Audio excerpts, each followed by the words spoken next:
ಪಾರ್ಶ್ವವಾಯುವಿಗೆ ಇಲ್ಲಿದೆ ಉತ್ತಮ ಚಿಕಿತ್ಸೆ. ಪಾರ್ಶ್ವವಾಯು ಸೇರಿದಂತೆ ಅನೇಕ ಕಾಯಿಲೆಗಳಿಗೆ ಆಯುರ್ವೇದ ಚಿಕಿತ್ಸೆ ಇಲ್ಲಿ ಲಭ್ಯ.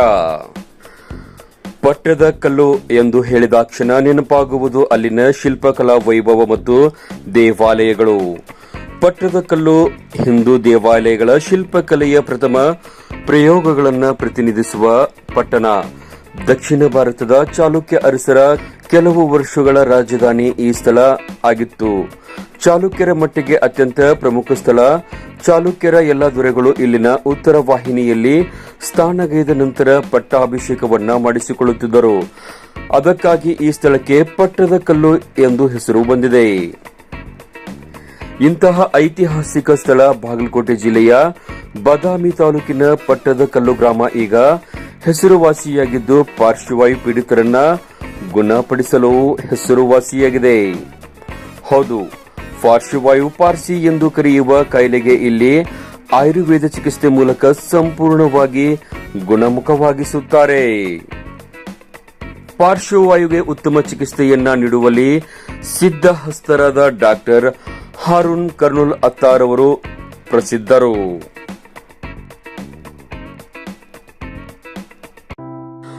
ಪಾರ್ಶ್ವವಾಯು ಒಂದು ಭಾಗ ಅಥವಾ ಇಡೀ ದೇಹವು ತನ್ನ ಕಾರ್ಯವನ್ನ ಕಳೆದುಕೊಳ್ಳುವ ಸ್ಥಿತಿಯಾಗಿದೆ. ದೇಹದ ಒಂದು ಭಾಗವು ಮಾತ್ರ ಪರಿಣಾಮ ಬೀರಿದಾಗ ಅದನ್ನ ಹೆಮಿಫ್ಲೇಜಿಯಾ ಎಂದು ಕರೆಯಲಾಗುತ್ತದೆ. ಆದರೆ ಸಂಪೂರ್ಣ ಪಾರ್ಶ್ವವಾಯು ಪ್ಲಾರಾಫೀಜಿಯಾ ಎಂದು ಕರೆಯಲ್ಪಡುತ್ತದೆ. ಪಾರ್ಶ್ವವಾಯುವಿಗೆ ಹಲವಾರು ಕಾರಣಗಳಿವೆ, ಆದರೆ 2 ಸಾಮಾನ್ಯ ಕಾರಣಗಳೆಂದರೆ ಅನಿಯಂತ್ರಿತ ಅಧಿಕ ರಕ್ತದೊತ್ತಡ ಮತ್ತು ತಲೆಗಾಯ. ಅಪರೂಪದ ಸಂದರ್ಭಗಳಲ್ಲಿ ಗಡ್ಡೆಗಳು ಪಾರ್ಶ್ವವಾಯುವಿಗೆ ಕಾರಣವಾಗಬಹುದು. ಅಧಿಕ ರಕ್ತದೊತ್ತಡವು ಮೂಲ ಕಾರಣವಾಗಿದ್ದರೆ ಇದು ಹೆಚ್ಚಾಗಿ ಅನಿಯಮಿತ ಜೀವನ ಶೈಲಿಯಿಂದ ಉಂಟಾಗುತ್ತದೆ. ಬಿಡುವಿಲ್ಲದ ಮತ್ತು ಜಡ ಜೀವನ ಶೈಲಿ, ಅಸಮರ್ಪಕ ನಿದ್ರೆ, ಸ್ಥೂಲಕಾಯತೆ ಮತ್ತು ಮಾನಸಿಕ ಒತ್ತಡಕ್ಕೆ ನಿರಂತರವಾಗಿ ಒಡ್ಡಿಕೊಳ್ಳುವುದು ಅಧಿಕ ರಕ್ತದೊತ್ತಡಕ್ಕೆ ಕಾರಣವಾಗಬಹುದು. ಒಬ್ಬ ವ್ಯಕ್ತಿಯು ಅಧಿಕ ರಕ್ತದೊತ್ತಡದಿಂದ ಬಳಲುತ್ತಿರುವಾಗ ಔಷಧಿ ಮತ್ತು ನಿಯಮಿತ ತಪಾಸಣೆಗಳನ್ನು ನಿರ್ಲಕ್ಷಿಸದಿರುವುದು ಬಹಳ ಮುಖ್ಯ. ನಿರ್ಲಕ್ಷಿಸಿದಾಗ ಈ ಪಾರ್ಶ್ವವಾಯು ಹೊಡೆತಕ್ಕೆ ಸಿಲುಕಬೇಕಾಗುತ್ತದೆ. ನಮಸ್ಕಾರ, ನನ್ನ ಹೆಸರು ಡಾಕ್ಟರ್ ಹಾರೂನ್ ರಶೀದ್ ಕರ್ನೂಲ್ ಅಂತ. ನಾ ಇರುವಂತಹದ್ದು ಪಟ್ಟದಕಲ್ ಗ್ರಾಮದಲ್ಲಿ. ಇದು ಬಾದಾಮಿ ತಾಲೂಕಲ್ಲಿ ಬರುವಂತಹ ಒಂದು ಹಳ್ಳಿ ಇದೆ. ಇಲ್ಲೇ ನಾನು 20 ವರ್ಷದಿಂದ ವೈದ್ಯ ವೃತ್ತಿಯನ್ನು ಮಾಡ್ತಾ ಇದ್ದೀನಿ. ನಾನು BMS ಮಾಡಿದ್ದು ಬಾದಾಮಿ. ಅಲ್ಲಿಂದ ಮಾಡಿ ನಂತರ ನನ್ನ ತಂದೆಯವರ ಕೈಯಲ್ಲಿ ನಾನು ಈ ವಿದ್ಯೆಯನ್ನು ಆಯುರ್ವೇದಿಕ್ ವಿದ್ಯೆಯನ್ನು ಕಲಿತಿದ್ದು. ಇವಾಗ ನಾನು 20 ವರ್ಷದಿಂದನೂ ಆಯುರ್ವೇದಿಕ್ ಮುಖಾಂತರ ಎಷ್ಟೋ ರೋಗಿಗಳನ್ನು ವಾಸಿ ಮಾಡುವಂಥದ್ದು ಪ್ರಯತ್ನ ಮಾಡ್ತಾ ಇದ್ದೀನಿ. ಮುಂದಾದರೂ ಮಾಡಬೇಕಿದೆ. ನನ್ನಲ್ಲಿ ಸಾಕಷ್ಟು ಪೇಷಂಟ್ಗಳು ಬರ್ತವೆ. ಅದರಲ್ಲಿ ಸ್ಪೆಷಲ್ ಆಗಿ ನಂದು ನಾಮಕರಣ ಇದು ಹೆಸರು ಆಗಿದ್ದು ಅಂದರೆ ಪಾರ್ಸಿ ರೋಗ, ಅಂದರೆ ಪಾರ್ಶ್ವವಾಯು ಅನ್ನುವಂಥ ಒಂದು ರೋಗ. ಈ ರೋಗ ಇದಕ್ಕೆ ಇಂಗ್ಲಿಷ್ನಲ್ಲಿ ಪ್ಯಾರಲಿಸಿಸ್ ಅಂತೀವಿ ಅಥವಾ ಸ್ಟ್ರೋಕ್ ಅನ್ಬೋದು. ಇದೊಂದು ರೋಗ ಬರುವಂಥದ್ದು ಕಾರಣ ಅಂದರೆ ಇದು ಶೀತಲತೆಯಿಂದ ಅಥವಾ ತಂಪಲಿನಿಂದ ಬರುವಂಥ ಒಂದು ಕಾಯಿಲೆ ಆಗಿದೆ. ಇದು ನರದೋಷನಲ್ಲಿ ಬರುವಂಥ ಒಂದು ಕಾಯಿಲೆ. ಉದಾಹರಣೆಗೆ ಮನೆಯಲ್ಲಿ ಏನಾದರೂ ಇನ್ಸಿಡೆಂಟ್ ಆದಾಗ ಅಥವಾ ಹೊರಗಡೆ ಏನಾದರೂ ಇನ್ಸಿಡೆಂಟ್ ಆದಾಗ ಯಾವುದೇ ಆಘಾತ ಆಗೋದ್ರಿಂದ ಅಥವಾ ಆಘಾತವನ್ನು ನೋಡಿದಾಗ ಅಲ್ಲಿ ಜನ ಯಾರಾದರೂ ಟೆನ್ಷನ್ ಮಾಡ್ಕೊಳ್ಳೋದ್ರಿಂದ ಅಥವಾ ಯಾರಿಗಾರ ಅವ್ನಿಗೆ ಟೆನ್ಷನ್ ಜಾಸ್ತಿ ಮಾಡಿ ಅಥವಾ ಜಗಳದಲ್ಲಿ ಅಥವಾ ಯಾವುದೇ ವಿಷಯದಲ್ಲಿ ಆಕ್ಸಿಡೆಂಟ್ ಕಂಡೀಷನ್ನಲ್ಲಿ ಅಥವಾ ಆಘಾತ ಕಂಡೀಷನ್ನಲ್ಲಿ ಏನಾದರೂ ಹೈ ಬಿ ಪಿ ಆಗೋದ್ರಿಂದ, ಹೈ ಬಿ ಪಿ ಆಗಿ ಸಡನ್ಲಿ ಸ್ಲೋ ಆಗೋದ್ರಿಂದ, BP ಲೋ ಆಗೋದ್ರಿಂದ ಫ್ರಾಕ್ಷನ್ಸ್ ಆಫ್ ಸೆಕೆಂಡ್ನಲ್ಲಿ ಈ ಸ್ಟ್ರೋಕ್ ಅನ್ನುವಂಥದ್ದು ಅಥವಾ ಈ ಕಾಯಿಲೆ ಅಂದರೆ ಪಾರ್ಶ್ವವಾಯು ಆಗುವಂಥ ಸಾಧ್ಯತೆ ಮ್ಯಾಕ್ಸಿಮಮ್ ಇರ್ತವೆ. ಇದಕ್ಕೆ ಮತ್ತು ಬೇರೆ ಕಾರಣಗಳು ಅಂದರೆ ನರದೋಷ ಆಗಬಹುದು, ಅಥವಾ ನಮ್ಮ ಬಾಡಿನಲ್ಲಿ ಇರುವಂಥ ವೀಕ್ನೆಸ್ ಇರ್ಬೋದು, ಅಥವಾ ಬ್ರೈನ್ನಲ್ಲಿ ಬ್ಲಡ್ ಐತಲ್ಲ ಕ್ಲಾಟ್ ಆಗೋದ್ರಿಂದ, ಅಥವಾ ಬ್ರೈನ್ನಲ್ಲಿ ಐತಲ್ಲ ಬ್ಲಡ್ ಐತಲ್ಲ ಲೀಕೇಜ್ ಆಗೋದ್ರಿಂದ ಈ ಥರ ಕಾಯಿಲೆ ಆಗುವಂಥ ಸಾಧ್ಯತೆ ಮ್ಯಾಕ್ಸಿಮಮ್ ಇದೆ. ಆಮೇಲೆ ನಾರ್ಮಲಿ ಇದು ಜೆಂಟ್ಸ್ಗೆ ಅಷ್ಟೇ ಅಲ್ಲ, ಅಂದರೆ ಪುರುಷರಿಗೆ ಅಷ್ಟೇ ಅಲ್ಲ, ಎಲ್ಲರಿಗೂ ಆಗುತ್ತೆ. ಮೊದಲಿನ ನಾನು 20 ವರ್ಷ ಹಿಂದೆ ನಮ್ಮ ತಂದೆಯವರು ನೋಡುವಾಗ ನಾವು ನೋಡ್ತಿದ್ವಿ ಪೇಷಂಟ್ಗಳನ್ನು. ಎಲ್ಲೋ ಕೇಳ್ತಿದ್ದೀವಿ 50 ವರ್ಷ ಆಗಿಂದ ಅವ್ರಿಗೆ ಪಾರ್ಶ್ವವಾಯು ಆಗಿದೆ, ಅಥವಾ 45 ವರ್ಷ ನಂತರ ಪಾರ್ಶ್ವವಾಯು ಆಗಿದೆ, 60-70 ವರ್ಷ ನಂತರ ಪಾರ್ಶ್ವವಾಯು ಆಗಿದೆ. ಬಟ್ ಇವತ್ತಿನ ಮಟ್ಟಿಗೆ ನಾವು 20 ವರ್ಷನಾಗೂ ನಾವು ಪಾರ್ಶ್ವವಾಯು ಅನ್ನುವಂಥದ್ದು ಜಡ್ಡು ನೋಡ್ತಾ ಇದ್ದೀವಿ, ಎಷ್ಟೋ ರೋಗಿಗಳನ್ನು ನೋಡ್ತಾ ಇದ್ದೀವಿ. ಯಾಕಂದರೆ ನಾವು ಇವಾಗ ತಿನ್ನುವಂಥ ಹೈಬ್ರಿಡ್ ಫುಡ್ಡು, ಇವಾಗ ಏನೋ ನಾವು ಕೆಮಿಕಲ್ಸ್ ಎಲ್ಲ ನಾವು ಏನು ಯೂಸ್ ಮಾಡಿಸಿದಂಥದ್ದು ಫ್ರೂಟ್ಸು ಅಥವಾ ಧಾನ್ಯಗಳದ್ದು ಜಾಸ್ತಿ ಉಪಯೋಗ ಮಾಡೋದ್ರಿಂದ ಈ ರೋಗಕ್ಕೆ ಕಾರಣ ಆಗಬಹುದು ಅಥವಾ ಆಗಿರಬಹುದು ಅಂತ ಅನ್ಸುತ್ತೆ. ತಂಪಿನಲ್ಲಿ ಜಾಸ್ತಿ ಬರುವಂಥದ್ದು, ಕೋಲ್ಡ್ ಕ್ಲೈಮೇಟ್ನಲ್ಲಿ ಅಂತೀವಿ ನಾವು. ಉದಾಹರಣೆಗೆ ಜೂನ್, ಜುಲೈ, ಆಗಸ್ಟ್, ಆಮೇಲೆ ಜನವರಿ, ಇದು ನವೆಂಬರ್, ಡಿಸೆಂಬರ್, ಜನವರಿನಲ್ಲಿ ಜಾಸ್ತಿ ಕಾಣಿಸುತ್ತದೆ. ಚಳಿಗಾಲ ಮತ್ತು ಚಳಿಗಾಲದಲ್ಲಿ ಮತ್ತೆ ಮಳೆಗಾಲದಲ್ಲಿ ಇದು ಸ್ಪೆಷಲ್ ಆಗಿ ನಾವು ನೋಡ್ತೀವಿ. ಹೈಪರ್ ಟೆನ್ಷನ್, ಅಧಿಕವಾಗಿ ರಕ್ತದ ಒತ್ತಡದಿಂದ ಮೆದುಳಿನಲ್ಲಿ ರಕ್ತನಾಳಗಳು ಹಾನಿಗೆ ಒಳಗಾಗುವ ಸಾಧ್ಯತೆ ಹೆಚ್ಚಾಗಿರುತ್ತದೆ. ಹೃದಯ ಸಂಬಂಧಿ ಕಾಯಿಲೆಗಳಲ್ಲಿ ಹಾರ್ಟ್ ವಾಲ್ಗೆ ಏನಾದರೂ ತೊಂದರೆಯಾದರೆ ಇಂಬಾಲಿಸಮ್ ಫಾರ್ಮೇಷನ್ ನಂತರ ರಕ್ತದಾಳದ ಮೂಲಕ ನರಮಂಡಲಕ್ಕೆ ಹೋಗಿ ಅಲ್ಲಿ ಬ್ಲಾಕ್ ಆಗುವ ಸಾಧ್ಯತೆ ಇರುತ್ತದೆ. ರಕ್ತದಲ್ಲಿ ಕೊಬ್ಬಿನ ಅಂಶ ಹೆಚ್ಚಾದರೆ ಕೂಡ ಬ್ಲಾಕ್ ಆಗುವ ಸಾಧ್ಯತೆ ಇರುತ್ತದೆ. ಬದಲಾದ ಜೀವನ ಶೈಲಿ, ಬೊಜ್ಜು ಕೂಡ ಪಾರ್ಶ್ವವಾಯುವಿಗೆ ಕಾರಣವಾಗಿದೆ. ಹೀಗೆ ಬರುವ ಪಾರ್ಶ್ವವಾಯುವಿಗೆ ಪ್ರಥಮ ಚಿಕಿತ್ಸೆಯಾಗಿ ಮನೆಮದ್ದು ಬೆಳ್ಳುಳ್ಳಿ ಹಾಗೂ ಹಸಿಶುಂಠಿ ರಸವನ್ನ ಬಟ್ಟೆಯಲ್ಲಿ ಸೋಸಿ ಅರ್ಧ ಬಟ್ಟಲು ನೀರಿನಲ್ಲಿ ಬೆರೆಸಿ ಪಾರ್ಶ್ವವಾಯು ಪೀಡಿತರಿಗೆ ಅರ್ಧ ಚಮಚ ಕುಡಿಸಬೇಕು. ಕೂಡಲೇ ಹತ್ತಿರದ ಆಸ್ಪತ್ರೆ ಅಥವಾ ಆಯುರ್ವೇದ ಚಿಕಿತ್ಸೆ ಕೇಂದ್ರಕ್ಕೆ ಕರೆದೊಯ್ಯಬೇಕು ಎನ್ನುತ್ತಾರೆ ಡಾಕ್ಟರ್ ಹಾರೂನ್ ಅವರು. ನಾರ್ಮಲ್ ಪಾರ್ಸಿ ಸೇರಿದಂತೆ ಯಾವುದೇ ರೀತಿಯ ಪಾರ್ಸಿ ಆದರೂ ಇಲ್ಲಿ ಗುಣಮಟ್ಟದ ಚಿಕಿತ್ಸೆಯನ್ನ ನೀಡಲಾಗುತ್ತದೆ. ಸಡನ್ ಆಗಿ ಆವಾಗ ನಮ್ಮ ಪ್ರಾಥಮಿಕ ಚಿಕಿತ್ಸೆ ಏನೆಲ್ಲ ಕೊಡಬೇಕು, ನಿಮ್ಮಲ್ಲಿ ಬರುವ ಮುಂಚೆ ಏನೆಲ್ಲ ನಾವು ಪ್ರಿಕಾಷನ್ ತಗೋಬೇಕಂತ ನೋಡಿ. ನಾವು ನಮ್ಮಲ್ಲಿ ಬರೋಕ್ಕಿಂತ ಮುಂಚೆ ಯಾರಿಗಾದರೂ ಪಾರ್ಶ್ವವಾಯು ಆದರೆ ಆಗಿದ್ದು ಲಕ್ಷಣಗಳು ನಿಮಗೆ ಐಡಿಯಾ ಇರ್ತೈತಿ, ಕಾಣುತ್ತೆ. ಉದಾಹರಣೆಗೆ ಫಾರ್ ಎಕ್ಸಾಂಪಲ್, ಕೈ ಎಳ್ಕೊಳಕ್ಕಾಗಿಲ್ಲ ಅಥವಾ ಕಾಲು ಎಳ್ಕೊಳಕ್ಕಾಗಿಲ್ಲ ಅಥವಾ ಮಾತು ಆಟೋಮೆಟಿಕ್ ಬಂದಾಗಿರ್ತಾವೆ ಅಥವಾ ಮಾತು ಬಾಯಿ ಎಲ್ಲ ಕ್ರಾಸ್ ಹೋಗಿರ್ತೈತಿ. ಇದು ಸಿಂಪ್ಟಮ್ಸ್ ಜನರಲ್ ಆಗಿ ಎಲ್ಲರಿಗೆ ಆಲ್ಮೋಸ್ಟ್ ಆಲ್ ಊರಲ್ಲಿ ಅಥವಾ ನಿಮ್ಮ ಮನೆಯಲ್ಲಿ ಗೊತ್ತಾಗಲಿಲ್ಲ, ಮತ್ತೊಬ್ರು ಮನೆಯವರು ಬಂದರೆ ಹೇಳ್ತಾರೆ, ಇಲ್ಲ ಇದು ಈ ಥರ ಆಗಿರಬೇಕು, ಪಾರ್ಶ್ವವಾಯು ಅನ್ನುವಂಥದ್ದು ಆಗಿರಬೇಕು, ಇಲ್ಲ ಮುಂದೆ ಆಸ್ಪತ್ರೆ ತುಂಬ. ಅಂಥ ಟೈಮ್ನಲ್ಲಿ ಏನು ಭಯ ಪಡಕೋಬೇಡ್ರಿ. ಯಾವುದೇ ಪಾರ್ಶ್ವವಾಯುನು ಎಕ್ದಮ್ ಸಡನ್ಲಿ ಹೆದರುವಂಥ ಅವಶ್ಯಕತೆ ಇಲ್ಲ. ಸ್ಟಾರ್ಟಿಂಗ್ ಫಸ್ಟ್ ಆಫ್ ಆಲ್ ಏನು ಮಾಡಬೇಕು, ಮನೆಯಲ್ಲಿರುವಂಥ ನಮ್ಮ ಅಡಿಗೆ ಮನೆನ ನಮ್ದು ಐತ್ಲ ಒಂದು ಮೆಡಿಕಲ್ ಅಂಗಡಿ ಇದ್ದಂಗೆ, ಅಂದ್ರೆ ಒಂದು ಚಿಕಿತ್ಸೆ ಮಾಡುವಂಥ ಪ್ರಯೋಗಾಲಯ ಇದ್ದಂಗೆ. ಅಲ್ಲಿ ಇರುವಂಥದ್ದು ಉದಾಹರಣೆಗೆ ಪೇಷಂಟ್ ಕಂಡೀಷನ್ ನೋಡ್ಕೊಳ್ಳಿ. ಸ್ವಲ್ಪ ಸಣ್ಣ ಮಕ್ಕಳು ಇದ್ದರೆ ಅದು ಟ್ರೀಟ್ಮೆಂಟ್ ನಿಮ್ಗೆ ಮಾಡೋಕ್ಕೆ ಸ್ವಲ್ಪ ವಜ್ಜೆ ಆಗುತ್ತೆ. ಬಟ್ ಐತ್ಲ ನಾರ್ಮಲ್ ಏಜ್ ಅಂದ್ರೆ ಅಬೌವ್ 20 ಇಯರ್ಸ್ 25 ಇಯರ್ಸ್ ಈ ಥರ ಏನು ಓಲ್ಡ್ ಏಜ್ ತನೂ ಅವ್ರಿಗೆ ಏನು ಮಾಡಬೇಕು, ಸಡನ್ಲಿ ಒಂದು ಅರ್ಧ ಚಮಚೆ ಬೆಳ್ಳುಳ್ಳಿ ರಸ, ಅರ್ಧ ಚಮಚೆ ಅಲ್ಲದ ರಸ, ಅಲ್ಲ ಅಂದ್ರೆ ಹಸೆ ಸೊಂಟಿ, ಈ ಹಸೆ ಸೊಂಟಿದು ರಸ ತೆಗಿಬೇಕು. ಹಸಿ ಸೊಂಡೆ ಇತ್ಲ ಜಜ್ಜಿ ವಸ್ತ್ರಗಂಟಿ ಮಾಡಿ ಒಂದು ಅರ್ಧ ಚಮಚೆ ಅಷ್ಟು ರಸ ತೆಗಿಬೇಕು. ಆಮೇಲೆ ಇತ್ಲ ಒಂದು ಅರ್ಧ ಚಮಚೆ ಬೆಳ್ಳುಳ್ಳಿ ರಸ ಜಜ್ಜಿ ತೆಗಿಬೇಕು. ಆ ಥರ ಅವು ಎರಡೂ ತೊಗೊಂಡು ಒಂದು ಅರ್ಧ ಕಪ್ ನೀರು ಅಥವಾ 1 ಕಪ್ ನೀರಿನಲ್ಲಿ ಮಿಕ್ಸ್ ಮಾಡಬೇಕು. ಮಿಕ್ಸ್ ಮಾಡಿ ಅದನ್ನು ನೀರು ಕುಡಿಸ್ಕೊಂತ ಒಂದು ಅರ್ಧ ತಾಸಿನಲ್ಲಿ ನೀವು ಎಲ್ಲಾದರೂ ನಿಮಗೆ ಅನುಕೂಲ, ಎಲ್ಲಿ ನಿಮ್ಮ ಊರ ಸಮೀಪ ಯಾವ ಊರು ಚಿಕಿತ್ಸಾಲಯ ಇದೆ ಅಥವಾ ಎಲ್ಲಿ ಆಸ್ಪತ್ರೆ ನಿಮ್ಗೆ ಅನುಕೂಲ ಆಗುತ್ತಾ ಆ ಆಸ್ಪತ್ರೆಗೆ ಹೋಗುವಂಥದ್ದು ಅನುಕೂಲ ಮಾಡಬೇಕು. ಒಂದು ಲೋಟ ನೀರಲ್ಲಿ ಮಾಡ್ಬೋದು ಅದನ್ನ. ಒಂದು ಲೋಟ ನೀರು ಮಾಡ್ಬೇಕಂದ್ರೆ ಅದರದ್ದು ಡೋಸ್ ಹೆಚ್ಚಿಗೆ ಮಾಡ್ಬೇಕಾಗತ್ತೆ. ಉದಾಹರಣೆಗೆ 1 ಚಮಚ ಇತ್ಲ ಅಲ್ಲದ ರಸ ಅಂದ್ರೆ ಹಸಿ ಸೊಂಟಿ ರಸ ತಗೋಬೇಕಾಗುತ್ತೆ. 10 ಕಿಲೋಮೀಟರ್ 15 ಕಿಲೋಮೀಟರ್ 20 ಕಿಲೋಮೀಟರ್ ಜಾಸ್ತಿ ಇದ್ದಾಗ ಅಲ್ಲಿ ಮುಟ್ಟುವರೆಗೆ ಅಂದ್ರೆ ಸ್ವಲ್ಪ ಅದ ಪ್ರಮಾಣ ಜಾಸ್ತಿ ಮಾಡಬಹುದು. ಅದಕ್ಕೇನಿಲ್ಲ, ಹಾಫ್ ಆಫ್ ಟೀ ಸ್ಪೂನ್ ಐತ್ಲ ಅವ್ರಿಗೆ ಐತ್ಲ ಎನಫ್ ಇದೆ. ಅಂದ್ರೆ ಅರ್ಧ ಕುಡಿಸ್ತಾ ಬರಬೇಕು, ಅದು ಕುಡಿಸ್ಕೊಂತ ಬರ್ಬೋದು, ಇಲ್ಲ ಅವಾಗೆ ಕುಡಿಸಿದ್ರು ನಡೀತೈತಿ. ಅಷ್ಟೇ ಒಂದೇ ಡೋಸ್ ನಲ್ಲಿ ಪ್ರಭಾವ ಎಲ್ಲಿವರೆಗೂ ಇರುತ್ತೆ ಸರ್ ಅದು ಐತ್ಲ. ನೀವು ನೋಡಿ, ಈಗ ಫಸ್ಟ್ ಏಡ್ ಅಂದ್ರೆ ಯಾವ ತರ ಈಗ ಐತ್ಲ ಮನೆಯಿಂದ ಆಸ್ಪತ್ರೆಗೆ ಬರಾಕ. ಉದಾಹರಣೆಗೆ ಈಗ ನಾನು ಇರುವಂತದ್ದು ಪಟತ್ಕಲ್ ಗ್ರಾಮದಲ್ಲಿ ಇರುವಂತದ್ದು, ಅಂದ್ರೆ ಈಗ ಬಾದಾಮಿನಲ್ಲಿ ಅದಿನಂದ್ರೆ ಬಾದಾಮಿ ಏರಿಯಾನಲ್ಲಿ ಅದಿನಂದ್ರೆ ಉದಾಹರಣೆಗೆ ನೀವು ಬಂದಂತದ್ದು ಬಾಲ್ಕೋಟ್ಲಿಂದ ಅಂತ ತಿಳ್ಕೊಳ್ಳಿ. 1 ತಾಸು ಟೈಮ್ ಇದೆ. ಅಲ್ಲಿಂದ ಬಾಲ್ಕೋಟ್ಲಿಂದ ಪಟತ್ಕಲ್ ಬರ್ಬೇಕಂದ್ರೆ 1 ಅವರ್ ಬೇಕಾಗತ್ತೆ. 1 ಅವರ್ ಬೇಕಾಗತ್ತಂದ್ರೆ ಆ 1 ಅವರ್ ಸಲುವಾಗಿ ಹಾಫ್ ಆಫ್ ಟೀ ಸ್ಪೂನ್ ಐತ್ಲ ಅಲ್ಲದ ರಸ ಆಮೇಲೆ ಬೆಳ್ಳುಳ್ಳಿ ರಸ ತನ್ನ ಕೆಲಸ ಮಾಡುತ್ತೆ. ಆಗಿದ್ದು ಕಡಿಮೆ ಮಾಡಲ್ಲ, ಆಗುವಂತದಕ್ಕೆ ತಡೆಯುವಂತದ ಕೆಲಸ ಹೆಚ್ಚಿನ ಪ್ರಮಾಣ ಚಾನ್ಸಸ್ ಜಾಸ್ತಿ. ಕೆಲವರು ಕೊಬ್ಬರಿ ನೀರು ಕುಡಿಸಂತ ಹೇಳ್ತಾರೆ, ಬೇರೆ ಬೇರೆ ಥಿಯರಿ. ಒಬ್ಬೊಬ್ರು ಕೊಬ್ಬರಿ ನೀರು ಕುಡಿಸಂತಾರೆ, ಒಬ್ಬೊಬ್ರು ಐತ್ಲ ಏನ್ ಮಾಡ್ತಾರೆ, ಡೈರೆಕ್ಟ್ ಐತ್ಲ ಪಾರಿವಾಳ ಬಗ್ಗೆ ಹೇಳ್ತಾರೆ. ಪಾರಿವಾಳ ಅಲ್ಲ ಸರಿ, ಕೊಬ್ಬರಿ ಕುಡಿಸ್ಬೇಕಾ ಕುಡಿಸಬಾರ್ದು ಸರ್? ಅದು ಕುಡಿಸಬಹುದು.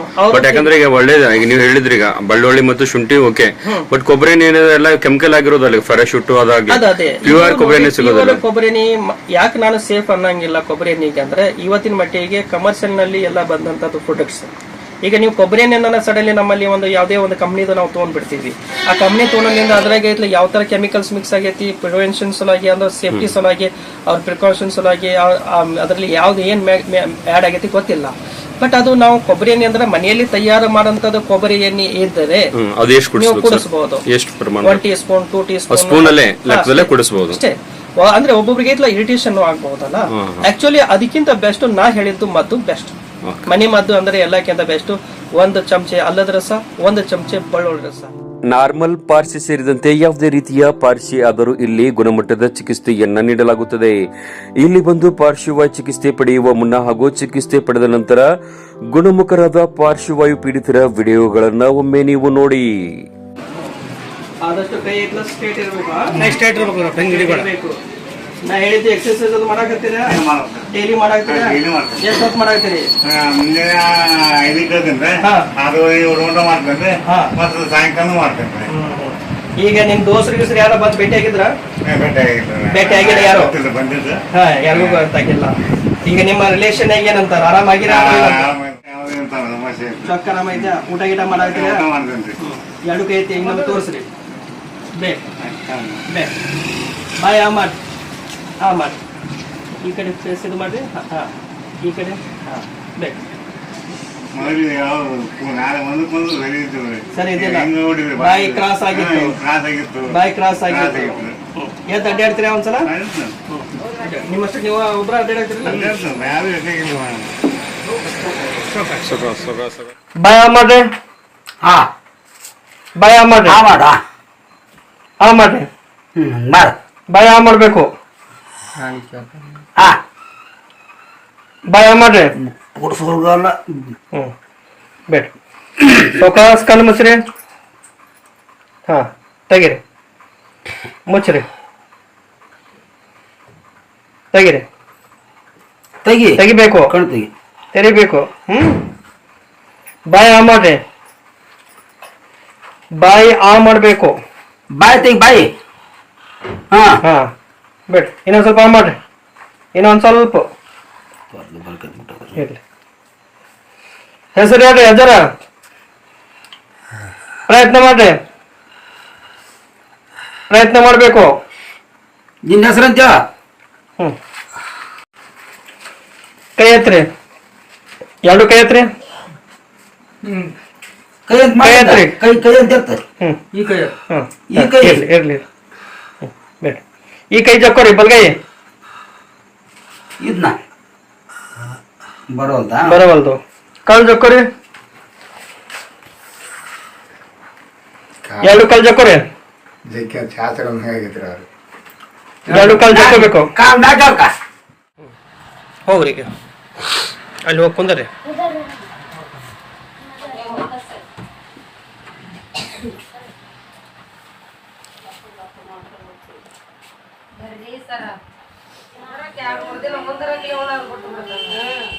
ಏನ್ ಹೆಸರು ಹೇಳ್ರಿ? ಮಾರುತಿ. ಅಡ್ಡ ಹೆಸರು? ಸಿದ್ದಣ್ಣವ್ರು. ಯಾವ್ರು? ಸೌದತ್ತಿ. ಏನ್ ತ್ರಾಸ ಆಗೈತಿ ನಿಮಗೆ? ಏನು ಇವಾಗ ಕೈ ಜುಮ್ ಅನ್ನೋದ್ರಿ. 2 ಕೈನಲ್ಲಿ ಜೂಮ್ ಆಗುತ್ತಾ? 2 ಕೈನಲ್ಲಿ ಆಗಂಗಿಲ್ಲ. ಒಂದ ಕೈಲಿಂದ. ಯಾವಾಗಲಿಂದ ಆಗತೈತಿ ಈ ತರ? ಒಂದು 6 ದಿವಸ ಆಯ್ತು ನೋಡ್ರಿ. 6 ದಿವಸ ಆಯ್ತು. ಬಾಯ್ ಮಾಡ್ರಿ. ಏನ್ ನಾಷ್ಟ ಮಾಡಿರಿ? ಉಪ್ಪಿಟ್ಟು. ಮಕ್ಳು ಎಷ್ಟು ಮಂದಿ ನಿಮಗೆ? 6 ಮಂದಿ. 6 ಮಂದಿ. ಹೆಸರು ಹೇಳ್ರಿ. 2 ಕೈ.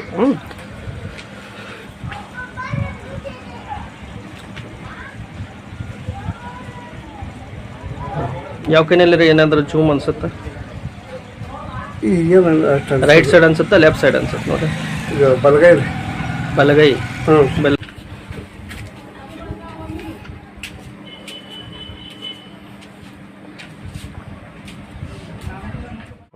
ಏನಂದ್ರಿ ಹೆಸರು? ಮಾರುತಿ. ಅಡ್ಡ ಹೆಸರು? ಸಿದ್ದಣ್ಣವ್ರು. ಯಾವ್ರಂದ್ರಿ? ಸೌದತ್ತಿ. ಈಗೇನ್ ಅನ್ಸಾಕೈತಿ ಹೇಳ್ರಿ? ಈಗೆಲ್ಲ ಆರಾಮಾಗೈತ್ರಿ. ಇವ 2 ಬಟ್ ಒಂದಿಟ ಒಟ್ಟು ಹಿಡ್ದಂಗ ಆಗತ್ತ. ಮತ್ತೇನಾಗತ್ತ? ಮತ್ತೇನಿಲ್ಲ. ಓದೋದು ಊಟದ್ದು ಗಿಡದು ಏನ್ ತೊಂದ್ರೆ ಇಲ್ಲಲ್ಲ? ಎಲ್ಲ ಆರಾಮ್ ವಾಕಿಂಗ್ ಮಾಡತ್ತೀರ? ಹೊರಗಡೆ ಹೋಗತ್ತೀರ? ಹೊರಗಡೆ ಮಾರ್ಕೆಟ್ ಗಿರ್ಕೆಟ್ ಹೋಗತ್ತೀರ? ಹೋಗ್ಬೋದು. ಈಗ ಏನಾರ ಜೋಲಿ ಚಕ್ರ ಗಿಕ್ರ ಏನಾರ ಬರುತ್ತೆ? ಚಕ್ರ ಅದು ಏನಿಲ್ಲ ಏನಿಲ್ಲಲ್ಲ. ಏನಿಲ್ಲ.